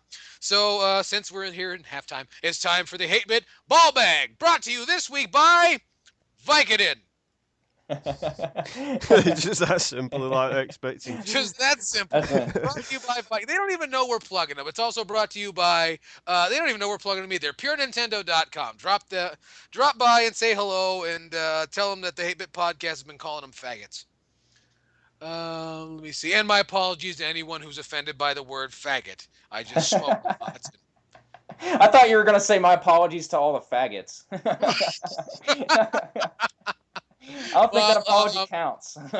Yeah, well, I don't think that. No, that's not very much of an apology. That's. I guess that's what they would say, like an underhanded left-wing tribute. Yeah, there you go. There you go. Anyway, first up in our in the ball bag, the first piece actually coming to us from hatebitpodcast@gmail.com. Please drop us a line at hatebitpodcast@gmail.com. Comes to us from Cool Palette, and he says, "Hey guys, love the podcast, and we thank you." He says, "I was wondering what you guys think about these egocentric douchebags that do Let's Plays. You know, the people that have a video of themselves in the corner of their gameplay videos so people can see them as they are playing the video game.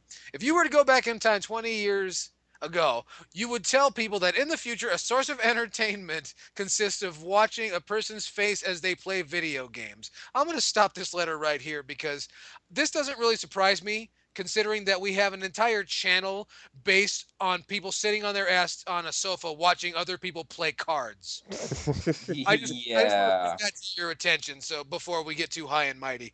Anyway, he says, "It's like being a kid wishing you could play video games for a living. Well, now these douchebags have made that a reality with ad revenue and the drones of people who think these egocentric Let's Players are funny. Keep up the good work with the podcast. Happy Thanksgiving." I think this guy just told you to fuck yourself, Silent Rob. I think so too. God damn. Yeah. I think we should get this guy's fucking address. Now, are you egocentric? Why are you egocentric? And why were you in Joe Dante's The Burbs? Is Silent Rob your real name? No. Look, I couldn't get on big with Tom Hanks. All I had was the Burbs, man. Okay, Okay. well, I understand you're a struggling actor, late 1980s. I understand that whole Exactly. thing, but are all Let's Players as egocentric as you are? No, No. none are even close to my ego. But let me say that I somewhat agree with the whole camera, watching people's reactions as they play. But at the same time, you would be surprised at like how many requests I get on a daily basis of people wanting to see my reactions of video games. Like that was like when I did that Pootie Pie spoof where I had my face. Like people love to see my facial reactions. I don't know if it's probably just because I'm goofy looking, but still, people love that shit. So like I can't really comment because like people want more of that shit from me, not less. So as a matter of fact, I got this one guy who pretty much emails me every single day asking when I'm going to review a game again. He's pretty much done that every day for like ever. So I can't really say nothing. I try not to do as many game reviews as I used to back in the day, but yeah, like people want more of that. And I've already said that. Look, it's not 2007 anymore here, people. Like I can't just pump out a game review all the time, and people don't watch that shit as much on YouTube as they used to, unless you're Pootie Pie or somebody retarded. Then you get lots of views. But other than that, yeah, I can't. I mean, like I said, people like to see me do that shit. So Yeah, man. Why don't you get more cutting edge and take your camera to the flea market? oh man, let me tell you. God. Infinite That's possibilities. another fucking rant for another day, I must have. It is, and is. It'll be featured on a future edition of the Hate-Bit podcast. Alpha Omegason, do you have any feelings at all about the Let's Players and their apparently being egocentric? I don't know. I mean, like I've gotten tons and tons and tons of fucking requests ever since I started the channel to do Let's Plays. Just I've never had like one of those fucking capture cards or anything like that to ever set the shit up. So I'm gonna say it right now. Alpha Omega Sin's going to do a Let's Play with me. So prepare for that. Me and Rob have been talking about Shameless fucking. plug! We've been trying to figure out what the fuck kind of videos we were gonna make for a while, but like, I don't know. I mean, some people, whenever they do them, can be funny whenever they play the games because it's just like reviewing a game, except for you're kind of playing through the entire thing without just like, all right, 5 minute quick review, cut into all the random bullshit real quick. So, I mean, they can be good, but they can also be bad. And as far as like egocentric, I mean, anybody can be egocentric on any kind of video legitimately. Like it doesn't really matter what the fuck it is. I mean, you could be talking about like you could watch a person reviewing an infomercial and they can be fucking egocentric in the midst of it, and all it is talking about a fucking salad shooter. So exactly, it just depends on who's doing it. Like if it's if it's fucking Pat the NES punk, no, I'm not watching that shit because it sucks. But if it's if Alpha Omega Sin was to start doing Let's Plays, let me tell you, I would be watching his fucking Let's Plays. So it really does depend on who's doing it. So, and there's another train, rape train. So, but yeah, I mean, what's your opinion, Yo Chaos? I don't understand the whole process of it. Like, I understand people like, do you really get fucking requests for someone to watch you suck at a game? Yeah. Every single day, dude. Really? Yeah, you have no Really idea. Surprises me. And people have egos about this apparently. Legitimately, the biggest reason why I want to do Let's Plays is because like I hate the editing process for making a review because all of my fucking like legitimately Yeah. editing a review, like a good review, is like the It's most time fucking- consuming as fuck, dude. People Yes. don't really realize that, dude. Like, that's why I didn't put out very many videos back in the day, because one video would take upwards of 6 fucking hours. So like, I don't, it's either I put out a video, like 1 or 2 videos a week, or I put out 1 a month. Like that's pretty much what it comes down to. Yeah, it's kind of like, hey, you're lucky I turned the fucking camera on. There you go. I could have just been sitting here talking to the window. People would like to see that. Honestly, though, it would be a lot easier to review a That's game happening that on way. my show next week. I'm just going to talk to the window for a while. Fuck yeah. But no, I mean, yeah, I mean, Alpha Omega Sin doing Let's Plays would be. You guys are gonna say that wouldn't be entertaining? Come on. Well, I don't understand it. But if you're into it, hey, that's cool. But having an ego about it, I mean, maybe somebody's just reading a little too far into someone else's intentions. But Indeed. whatever you do on YouTube, do it, enjoy it, have a good time with it. And by the way, don't Just forget, be entertaining. and just be entertaining. And also, before we really close this one out, I have to remind you guys that according to Mrs. Yell Chaos, Silent Rob sucks at Donkey Kong Country. I just want to make sure that's very clear. According to Silent Rob sucks at Donkey Kong. See? See? Two people in a row, so there you go. And I'd like to openly admit that I suck at F-Zero. There we go. Well, that's okay. Not There's fucking video evidence which I've put. I know. I saw your Let's Play. See, look at this. Look at this. This comes up, and this guy had no idea that all you guys are doing Let's Plays and shit. And wait, I guess that just means I don't do shit.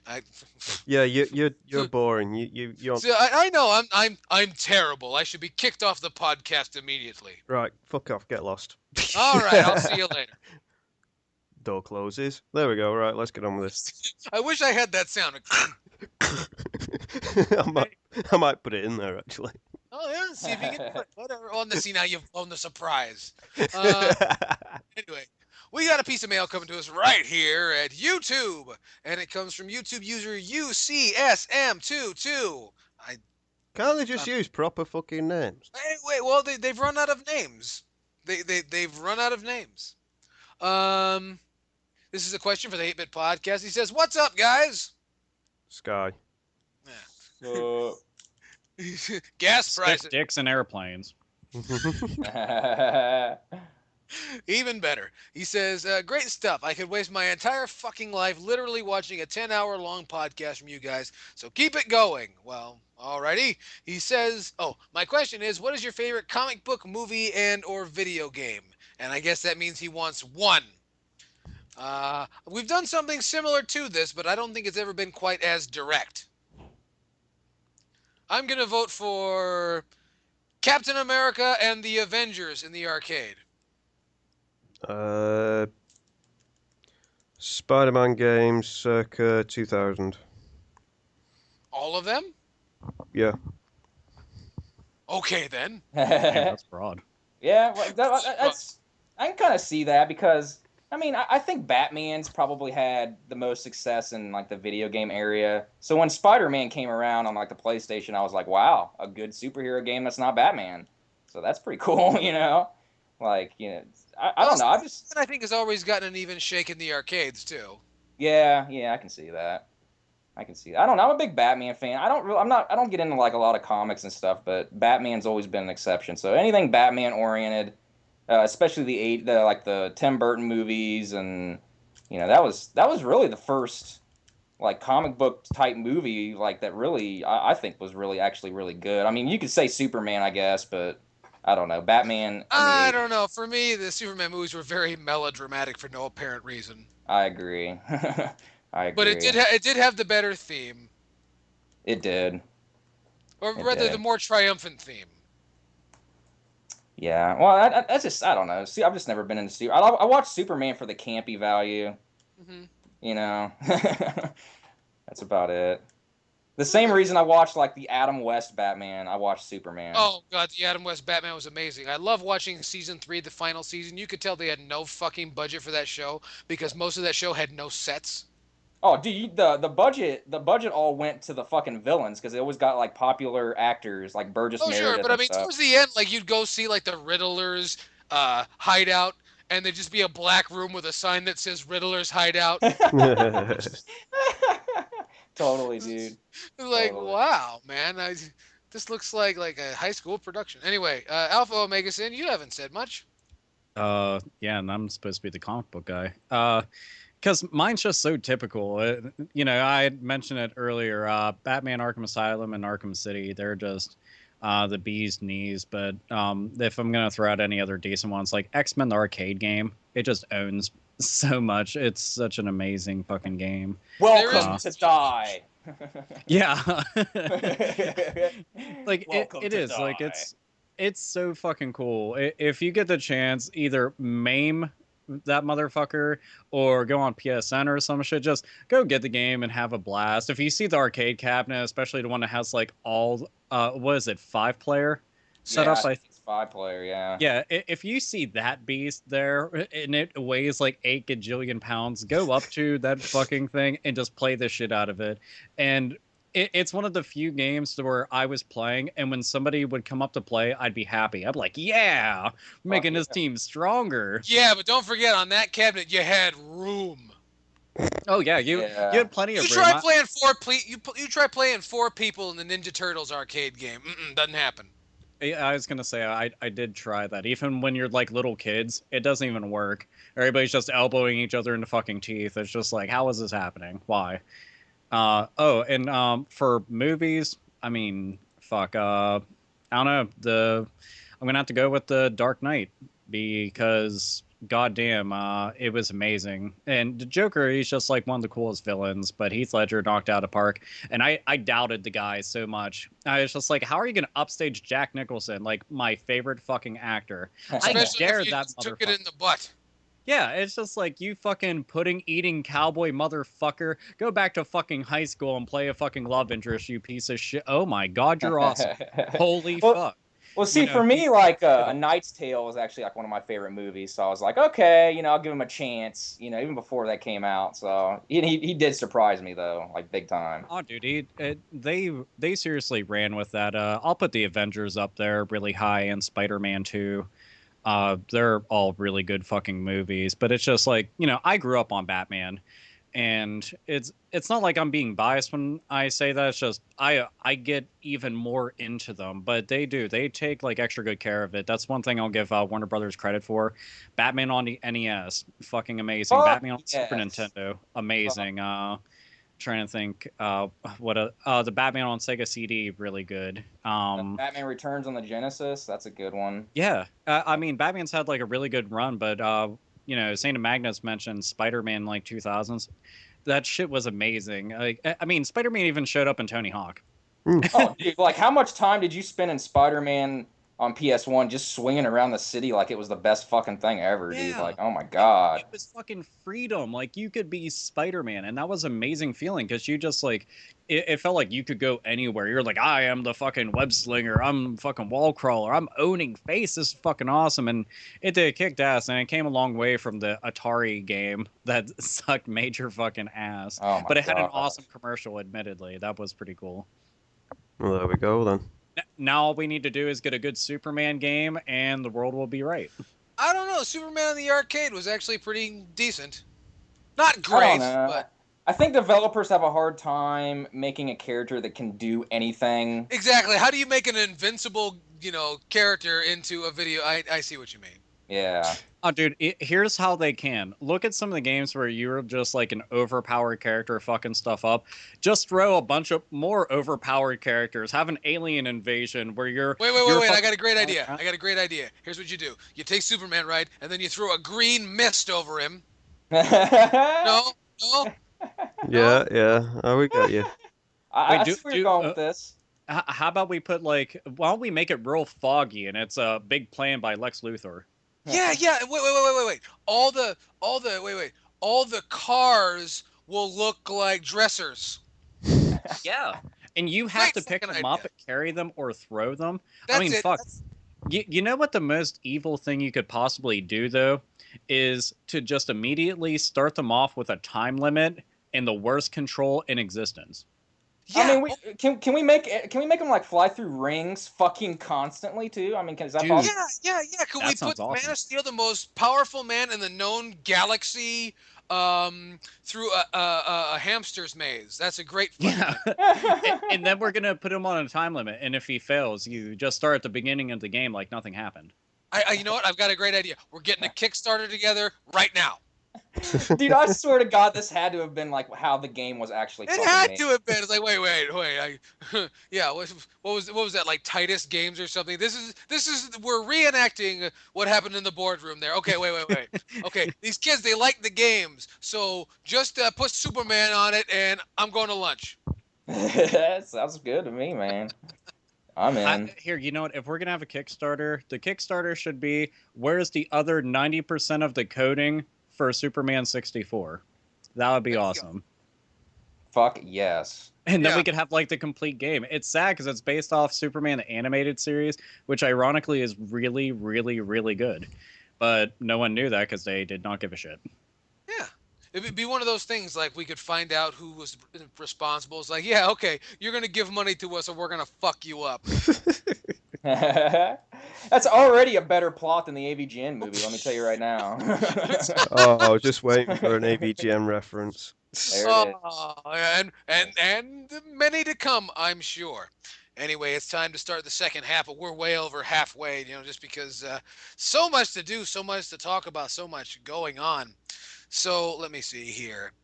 It's time to go into the second half, and guess what? Big news, big news, and you hear it only here on the Hate-Bit podcast. Apparently, Apple Computer Company has patented a rectangle. With rounded corners. With rounded edges. For more, we talked to our good buddy, the Sainted Magnus. Oh, why me? I don't even like Apple. Well, that's exactly why I put you on it. Oh, well, I like Samsung, so I don't care for Apple very much. So when's Apple gonna like patent the fruit, like just the fruit of Apple? They already Like so whenever we eat some, Maybe like that's why produce is going up. well, just think. As soon as you take a bite out of that apple, you Macintosh, owe them money. You owe them money. You owe Apple money. That's it. So I think we're giving them ideas. We'll them even more. So are they gonna sue the person who wrote Snow White as well? Oh my god, So, I mean, yeah. That's a poison apple, and they'll be like, oh, they're trying to make our products look bad. Fuck you. That's hilarious. yeah, but whoever buys a fucking iPad must be an idiot because they're not even good. They're overpriced pieces of shit. You can get ones that are just like it for way cheaper. You really can. You can get an Android one for half the price and it'll do twice as much. Yeah. Then you don't have to deal with their proprietary bullshit. Look at the Galaxy Nexuses. The Galaxy Nexus phone, which is basically a fucking Google Nexus, but in a phone. That's Why does twice it sound as like we're powerful. getting everybody ready for Black Friday? Yeah, Oh no. no shit. Well, the one good thing you can say about Apple stuff is that it retains its value. Like, so if you want to resell it, you could pretty much resell the motherfucker for like the same price as you bought it. But other than that, fuck that shit. I've always said that. Yeah. See, my major issue with this entire thing is that whenever you file a patent, it's not supposed to be so broad that you could sue anybody. Okay, they literally could have a lawsuit with people who make TV dinners because of the packaging. When Sesame Street starts talking about rectangles, are they gonna owe them fucking money now? Dude, Like, that's what I was saying. Like, I went and tossed it onto my Facebook. I'm like, all right, so when's the makers of Sesame Street gonna go and take the entire alphabet and say, yeah, we patented it and we own it. Oh, and numbers for the day and these various shapes that have nothing to do with rounded edges or rectangles or anything. Circle, fucking right. Yeah, we got circles. You want some triangles, bitch? All right, we got those too. Not Laura Croft fucking PS1 titties, but legitimate motherfucking triangles. We are the shit. We are Sesame Street. Fuck you, Mitt Romney, for trying to take us away. We also own cookies and vampires. You know something else I've just been thinking. You know, they're gonna have to sue us for having a game collection as well because we've got most of our games are in boxes with rounded edges. Look at the PS3 boxes. Look at DVD Yeah, I was cases. gonna say, dude, PS3 fucking cases, all Blu-ray cases, all that's rectangular with a rounded edge. Oh wait, you know what? Almost all fucking electronic devices nowadays are rectangular with rounded edges. So is everybody gonna have to take all their shit off the market and then put it out with pointy edges and everything, or just make everything like a perfect circle? Not the band, but like an actual circle. It's just gonna be health and safety out the arse, isn't it? You know, pointed edges, no, health and safety nightmare. But just thinking, I'm just looking at my Super Nintendo. That's got rounded edges as well, and it's shaped like an iPad.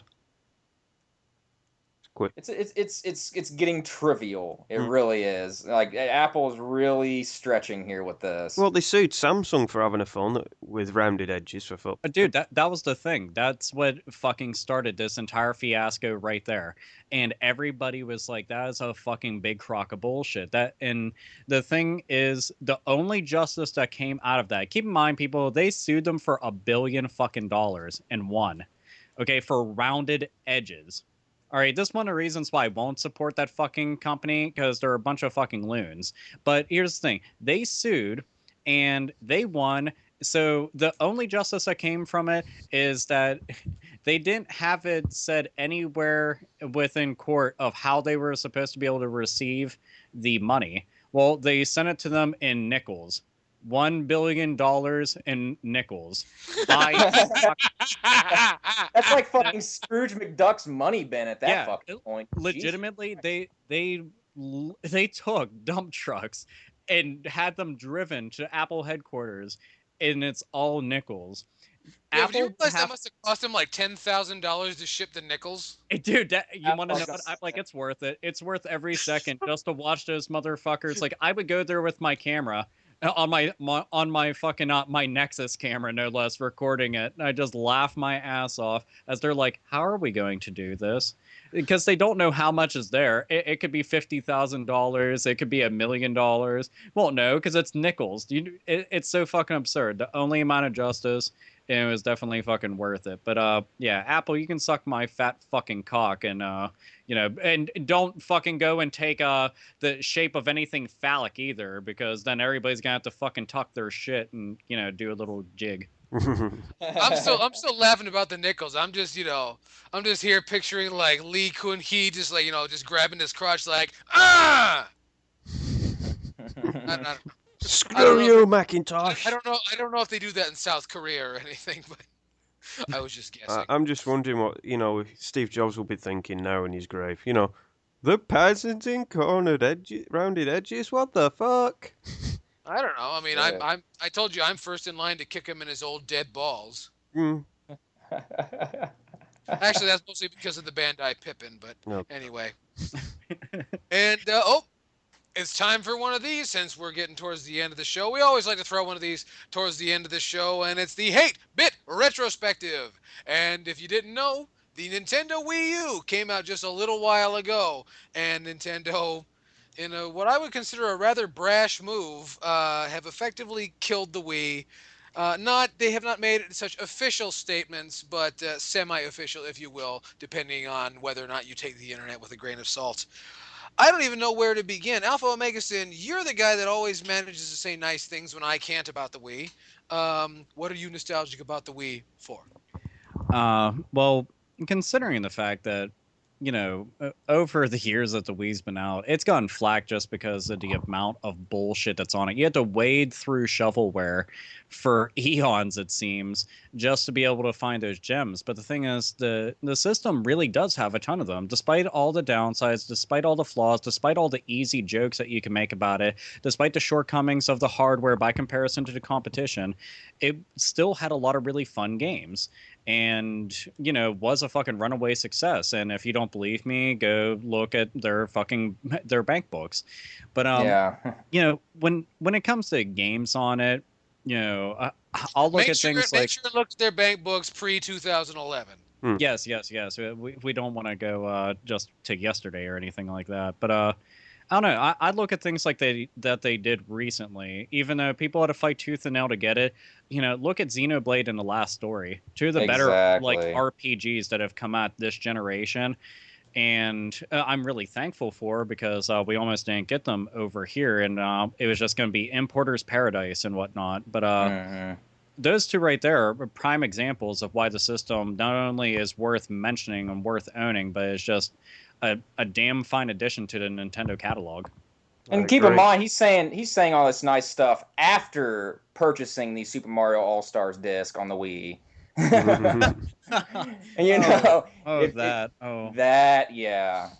that's one of those. Well, that game's a gem in the fact that it's hard to understand and very, very small. Yeah, let's put a 15 kilobyte game on this Wii disc. They won't notice. Oh, Super Mario All Stars ROM. All right, yeah, let's put it on a disc, and then for whatever reason, we'll put a separate disc just for the music, and it's only a couple of songs, by the way, from some of the games. Yeah, and in sound effects, like, oh yeah, I want a disc with the sound effect of Mario jumping. I'll bet you. I said, I'll bet you there's probably like somewhere locked on that disc an image of Shigeru Miyamoto grabbing his crotch in front of you. Dude, that would be the greatest thing ever. I like to think that he's doing it on a big pile of money and dead people, just dead corpses everywhere, money piled on top of them, and he's just grabbing his crotch, flipping people off, and a fucking thing of And he's holding the Master Sword over his head. Dude, no, that's what he calls his fucking dick. He's like, the Master Sword, unsheath it. Oh. Oh shit. I also, you want to know what here? I have to go and share this just so I can traumatize other people. When Shigeru Miyamoto whips out his member, it also has the head of his dick has the same exact face that he does, and he waggles that around. So and it's even got his Really? haircut. I pictured it was red with white dots on it. Oh my god. So that's where the Mushroom Kingdom. It all makes sense now. Princess Peach, you fucking slut. But beyond that, okay, so we got those two RPGs. Okay, Murmasa the Demon Blade. And that game's fucking amazing. That is a really is a beautiful looking game. I love it.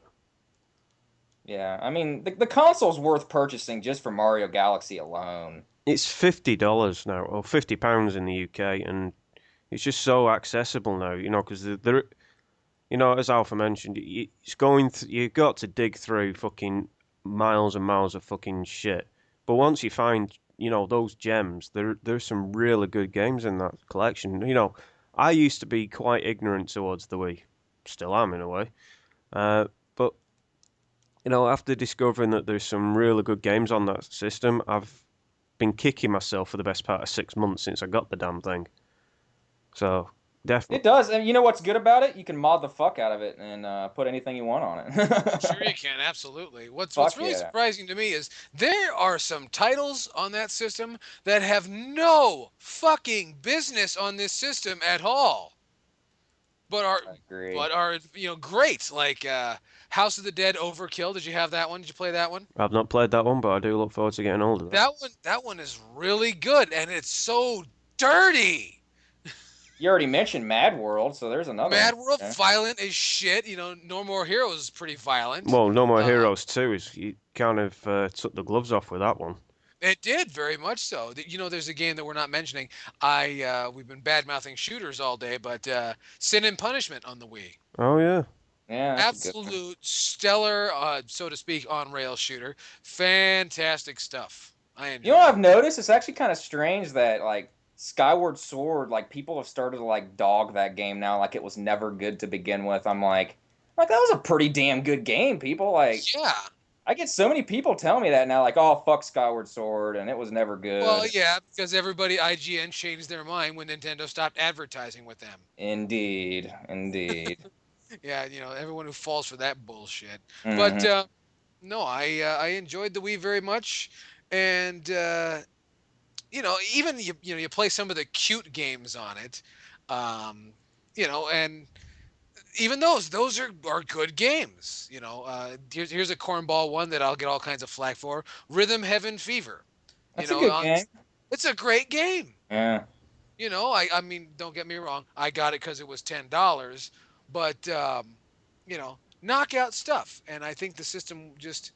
We were having a discussion the other day, myself and Alpha Omega Sin and Saint Magnus, and our good friend returned to Mother Base from the where's he from? Saint Magnus from New the Press York. Start podcast. Oh, he former host on the Press Start. Member of the Press Start Not podcast. We were all Press having. Start, what was it fucking called? Keep going, I'll get to it. Yeah, some podcast, some asshole was talking to us, and we brought up how, you know, years from now, like 5 or 6 years down the road, the Wii is gonna be that system, like the Saturn or the GameCube. You know, kind of like, oh, they just didn't really appreciate it at the time. It's gonna be one of those things. I have that feeling as well. Yeah. And Well, here's a good question. Which would you guys say is better, the Wii or the GameCube? Man. Oh, I'm gonna stick. Ask Razorfist, he'll tell you they're the same thing. Yeah. That's what I was just thinking. I'm like, they are basically like the internals are basically the same, but No, otherwise. they're I did one of my videos where they're just two GameCubes stacked on top of each other. Yeah. Yeah. I'm just gonna stick with GameCube because I've got more love for the GameCube, although the Wii. Whatever you do, sound- watch out for that train. Then, dude, you better. That train. I would have to go with the GameCube too. If only for Metroid Prime. Because I remember that game fucking totally melted my face when it first came out. So I would lean on the Wii. Not for if you compare the software available with both of them, and I mean the best of the best on both systems, it's a pretty tight race. And it depends on really who you ask, I guess. But for me, it's a pretty tight race. The one thing that pushes me over the cliff on the Wii was the fact, and this is going to sound really stupid and really lame, but this is one thing that just totally sold me on the console, and it's that I come from the NES. When I was a little boy, that was our system around the house, and that's was always very special to me. And when I yeah. found, because I looked at the Wiimote, and I'm like, it looked weird, like it's a wand. I'm like, okay, I don't understand. And then my buddy said, well, if you turn it like this, you can do like the NES. And I'm like, oh my God. You could just turn it and you could, oh, fuck, this is awesome. And that's really, I know it sounds really simple and, really corny, I guess, but that's what one of the main selling points for me on that system was, and why I think it's just, inches above the, See, that was never actually comfortable to me. I never liked holding the Wiimote sideways. I have to play fucked up games. hands, apparently. I guess that was always very uncomfortable to me, and I always hated how they could have gotten way more fucking games on that goddamn virtual console too, man. That pissed me off so much. I was like, get some more damn games. I mean, there's so many games, especially like N64 was lacking in the game department on that virtual console. Well, I mean, there was straight up Nintendo first party stuff that didn't make Yeah, it. exactly. Stuff that they have sole control over. Oh, dude, I mean, people bitching about Earthbound not being on there since day one. I mean, I understand that game probably has so many copy-ridden shit in it that they can't put it on there and stuff, but come on, they could figure out some way to get that fucking game on there. Well, it's like, Saint Magnus and I were having a discussion with our friend, Return to Mother Base, and about how he says that when he goes to the Nintendo World Store in New York City, they do have just a loose copy of it on display, almost like they're like waving their dick at you. Like, we could make this for you, but we're not going to. Please refer to the picture of Mr. Miyamoto grabbing his crotch on a pile of cash and dead people. With his Master Sword out. With his Master Sword out. Dude, when you guys were talking about comparing the two, I was sitting there thinking the entire time. I was like, damn, that's actually a pretty tough call.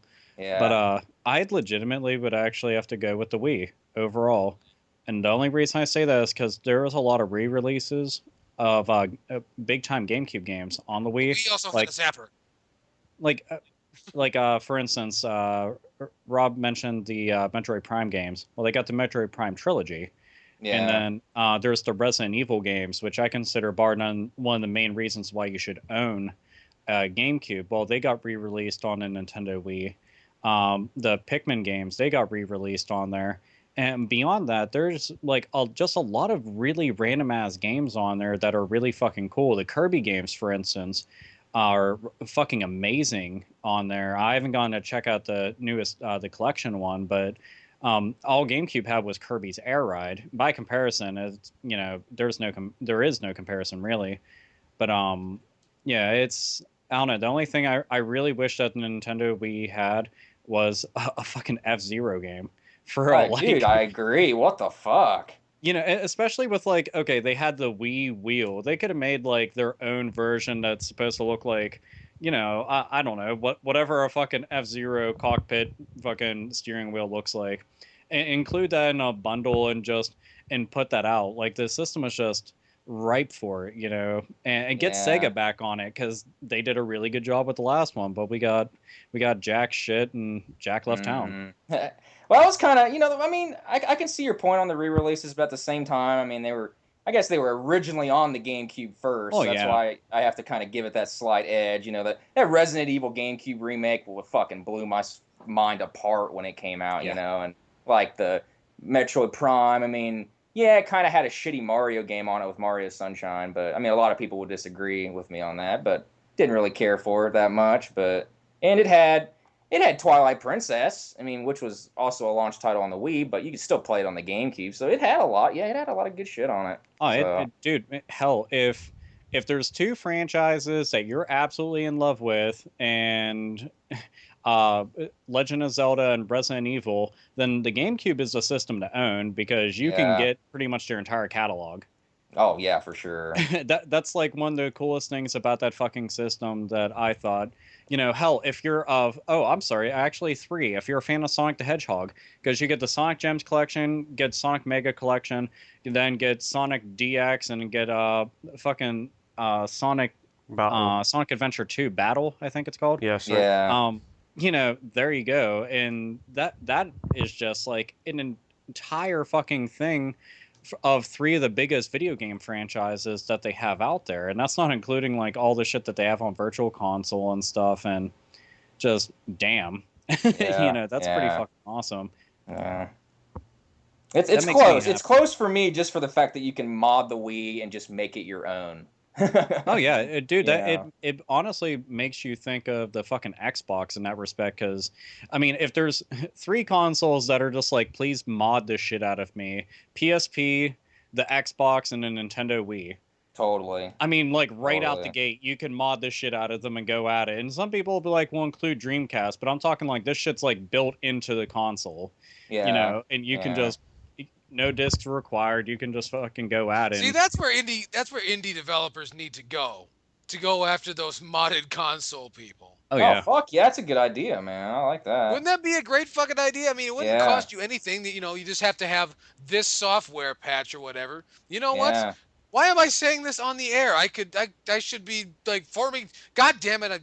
Yeah, just you need gave to up patent really- that, man. You need to I patent. know. I'm gonna go talk to Apple about patenting stuff. be careful because they'll be like, "Yeah, your words had some rounded edges on those letters. Nah, we can't have that shit." No, but it is the Nintendo Wii, despite all things, despite all flaws, despite all jokes, and despite the fact that it ended up becoming just a fucking box for Netflix for a lot of people because they were busy True. playing all the Very true. the new releases on everything else because third parties gave up on the Wii. Well, it's still a worthwhile game console, and you want to know what? Right now, I will tell you this. You ought to go out and get games for it while you can, because I guarantee down the road, those games that didn't get re-released are going to be skyrocketing in value. And if you don't believe me, well, you're going to fucking regret it at some point, I assure you, because I've seen this shit happen at the end of every console life cycle. You know, all those niche titles, you don't see them again, and then they're sitting online for 150 bones with like 21 bids on them and counting. So, Oh yeah. for And You sure. know what?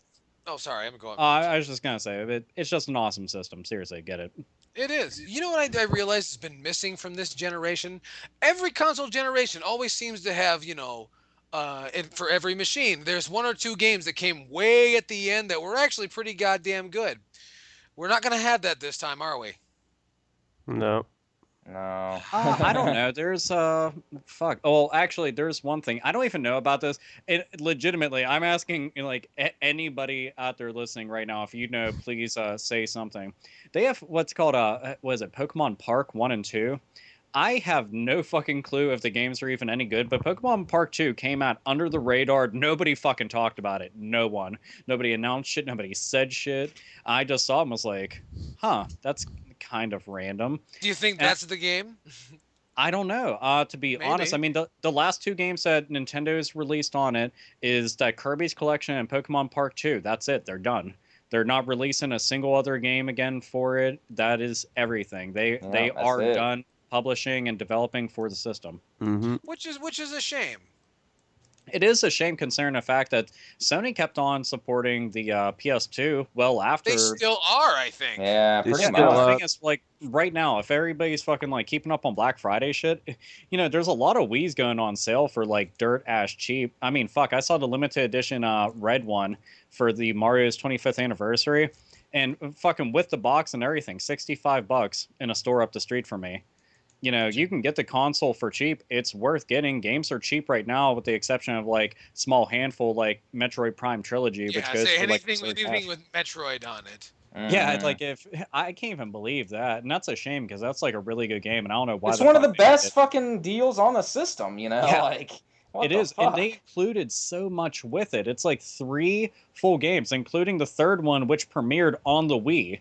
So that's like fucking mind-blowing, you know. And they had the fucking the Wii controls and everything, which work really well for you know, a Metroid Prime game, like really well. And it's just a damn shame that they didn't take full advantage of it. But who knows, they might make like a re-release of Metroid Prime HD or something and put it on the Wii U. That'd be cool. Yeah, I'm sure they will. And you mentioned Xenoblade, and that game is a masterpiece, so that's another one. Maybe they'll fix Metroid Other M and they'll call it Metroid Other M. the good version? Yeah, good edition. There we go. Yeah, Metroid M. What it should have been.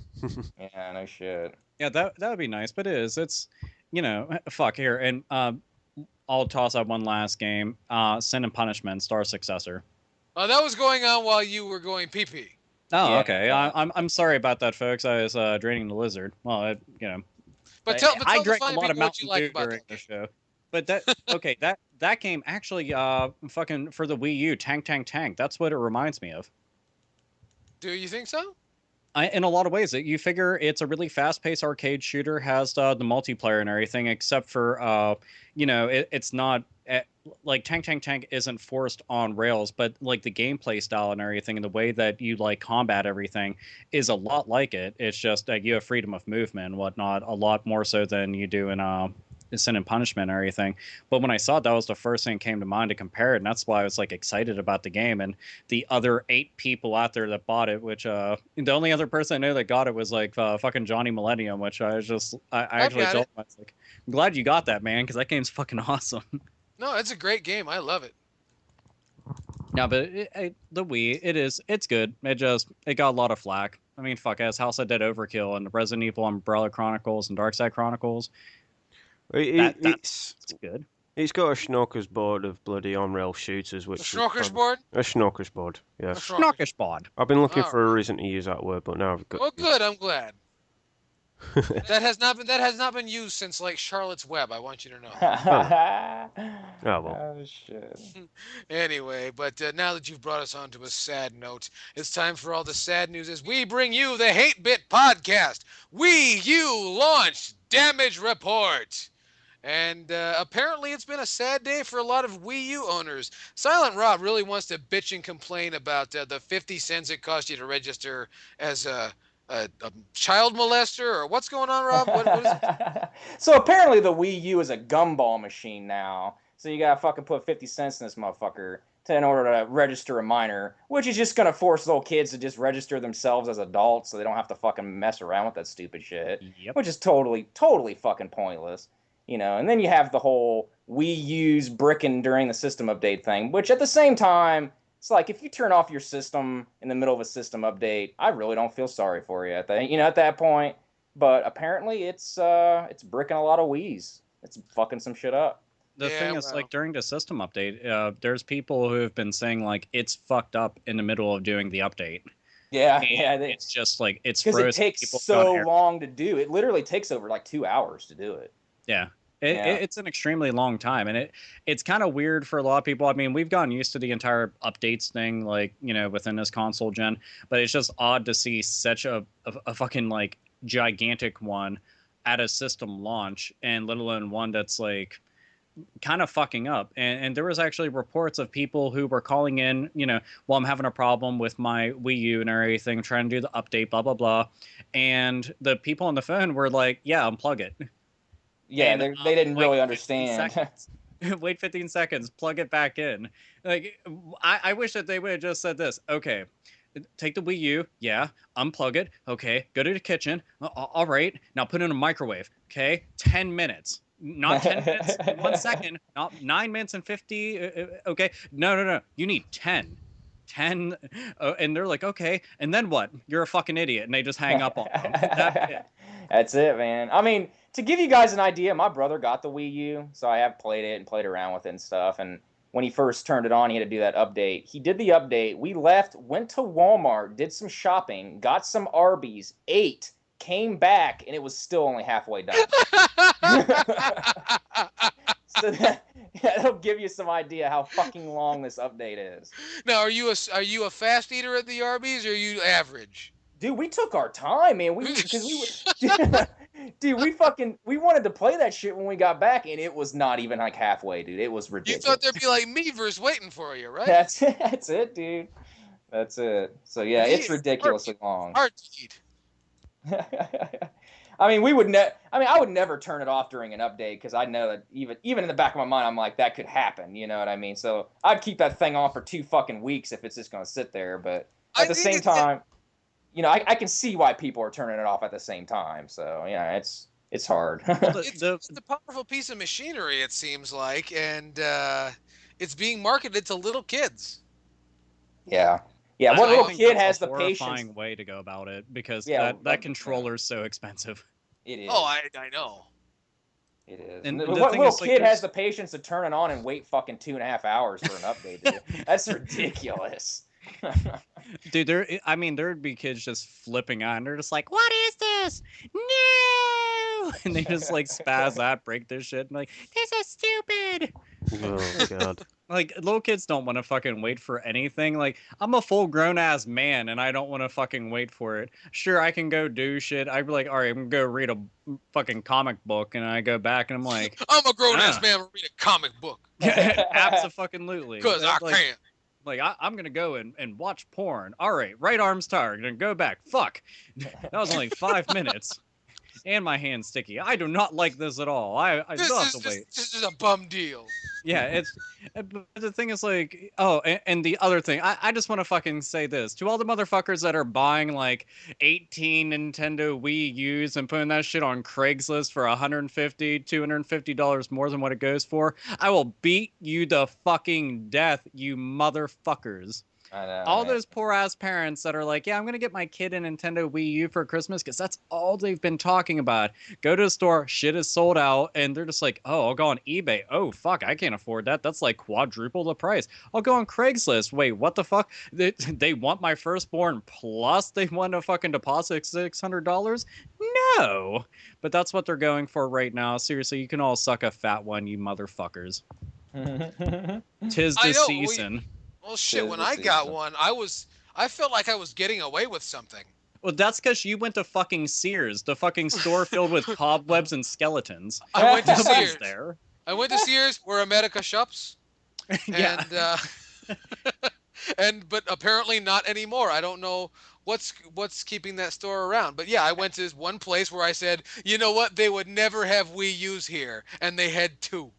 Dude, you want to know what's fucked up? Unbelievable. I went online and I saw this shit, and I stared at the article. I reread it a couple times because I was like, I'm pretty sure my eyes are going bad. They gotta be going bad. Old Navy is selling Nintendo Wii U's. What? Old God. Navy. I'm not even fucking getting. If everybody's like, no, this motherfucker's off his rocker and he's definitely high on some shit. Like, what have you been getting to underneath the kitchen sink? Well, I'll tell you everything, but it has nothing to do with me reading this news article. Look, they are literally selling them. Like, I forget, but they have a really good deal with like new Super Mario Brothers U. If you get that, you just got to see the fucking deal. It's a Black Friday deal, put it that way. But they got some crazy ass deal that's actually really fucking decent. You can get that game for like dirt ass cheap or free or something. But yeah, Old Navy, you know, the place that has like those annoying fucking ads of people happy about whatever fucking colorful ass wardrobe they have that I'd never fucking wear, except for they got sweet boxers sometimes. But that's about it. But literally, they're gonna have Nintendo Wii U's. I just can't wait to go to like fucking like Wendy's, and they're just like, "You want to pre-order a Wii U with your sandwich?" That's like, what? And they're just like, I mean, you want that 5-piece? I'm like, yeah. It just what the fuck ever. Yeah, shit's getting fucking out of hand. It's gonna be pretty cool when everybody has them. Would that be the ketchup red Wii U? God. Dude, that'd be fucking awesome. Me, I would want this. I would either want a smoke black one, like the Nintendo 64 one, the Donkey Kong green one, like on N64, or the fucking grape-colored one, which was also fucking awesome. I loved all those. Why don't you just make it That's- easy and just get a Nintendo 64? That color. Get Yeah. in or get out. I love those commercials.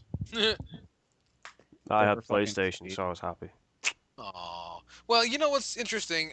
Since I'm the only person in the room right now that has a direct Wii U, and Rob Yeah, you doesn't sellout. actually do things; Sellout. he just has people do it for him. Apparently, you're a Indeed. sellout, Chaos. You know. Apparently, I'm a sellout. Whatever. I'll address that in an upcoming episode of Chaos Theory. No, I'd say it'll be the Wii U tragedies. Well, you don't make the rules around here, English. Anyway. Love it. Yeah, there's enough of that. But apparently, I'm the only person in fucking existence that is not experiencing any of these problems. Mind you, I'm about to go play the game in a little while. It's gonna fuck up on me. Watch. But I'm not experiencing any of the bricking or the my the update did fail. It made it like a quarter of the way in, and then something went wrong, and I had to restart it. But it picked up right where it left off, and that shouldn't be surprising because if you listen to this show, you know from time to time I have a pretty shitty internet connection. So the update took little less than 2 hours, and I had to update for New Super Mario Bros. U and for Nintendo Land, and I'm not experiencing any of these problems. I know that it takes about 10 to 12 seconds to get between screen menus, and I'm sure they'll fix that as time goes on. But it's I don't understand. No, I don't I know. don't. I'm just happy that the system's actually out. I still want to get my hands on Rayman Legends. And Oh, Yeah, that game. Rayman Legends looks fucking amazing. Dude, I was talking to my brother about that, and I was like, man, if Rayman Legends was to come out at launch, like I bet you people would be saying that game's actually better than New Super Mario Brothers U. Like they would be getting better reviews and everything because it just looks more interesting in a nutshell than another dude, New Super Mario Brothers game. You Well, know? true. game. It's clever as fuck too. That's Oh, one thing. totally. Absolutely, and I also think that's because this is the fourth game in the New Super Mario Brothers series, whereas Rayman Legends is number 2, right? There's Rayman Origins and then Rayman Legends. Yeah. Yeah. Because the previous Rayman games are very different. Oh yeah. Oh, So I look guess at They they have like the basic side-scrolling ones, and then they had the 3D ones, and I don't consider Raving Rabbids part of it because that's like its own thing. it is. And that's one thing I'd like to see done. Say a year or 2 years from now, Rayman Legends and New Super Mario Brothers U go toe to toe in an honest to goodness review and see what happens. Because right now we're going to be bombarded. There's a lot of faggots, particularly on what's that website? You know all the websites. And, Oh shit. I don't like to badmouth the internet, but fuck them anyway. You're not going to get really honest opinions. On this podcast, we're very poor, so we have no reason to defend anybody. And but just I forgot where I was going with that. Oh well, it's not important. Nothing I Just say so you ever know, anyway. we're honest and we're poor. So there. Yeah, that's very important, and we're not bought off. But as soon as we're able to be bought off, See ya. yeah, see ya.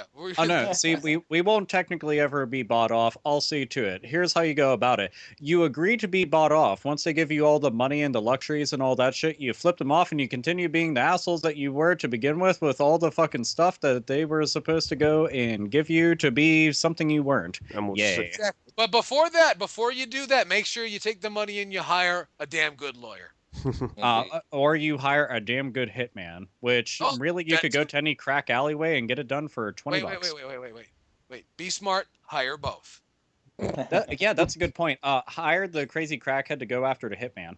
Yeah. Yes, exactly. So And you that's good to- definitely get shit done at that point. So See, lots of good advice, and that's what makes this the best Wii U launch damage report ever, and probably the only one we're going to have. But fuck you guys, you don't know any better. Anyway, it turns out that it happened again, and you've wasted another perfectly good chunk of your life listening to Hate-Bit Podcast. This week we've had a lot to talk about, and a lot of time to talk about it in So please drop us a line at hatebitpodcast@gmail.com if you have any questions, comments, or concerns. And don't forget to patronize Pussyfoot Strip Club and pay some attention to the guys over on purenintendo.com. And fuck it. Follow in Silent Rob's example and take Vicodin. Yes. So we thank you for joining us. Joining me as always was the apocalyptic Alpha Omega Sin. Happy Thanksgiving, motherfuckers, and just be thankful for cool shit like good games and bitchin' friends and awesome family and all the other shit. Look, I'm actually saying something kind of thoughtful, just with lots of vulgarity and all that. So yeah, thank you, fuckers. The STD Magnus. The STD Magnus. Fuck off. Yeah, see you folks. Have a happy Thanksgiving and down with the British, is what they say in it. Or is that another holiday? No, it's another holiday. I'm confused with American holidays. They never make sense. They don't. I know, and you're the ones getting rid of them. Anyway, the 300-kilogram man, Silent Rob. Happy Thanksgiving, and the Wii U should come with Vicodins.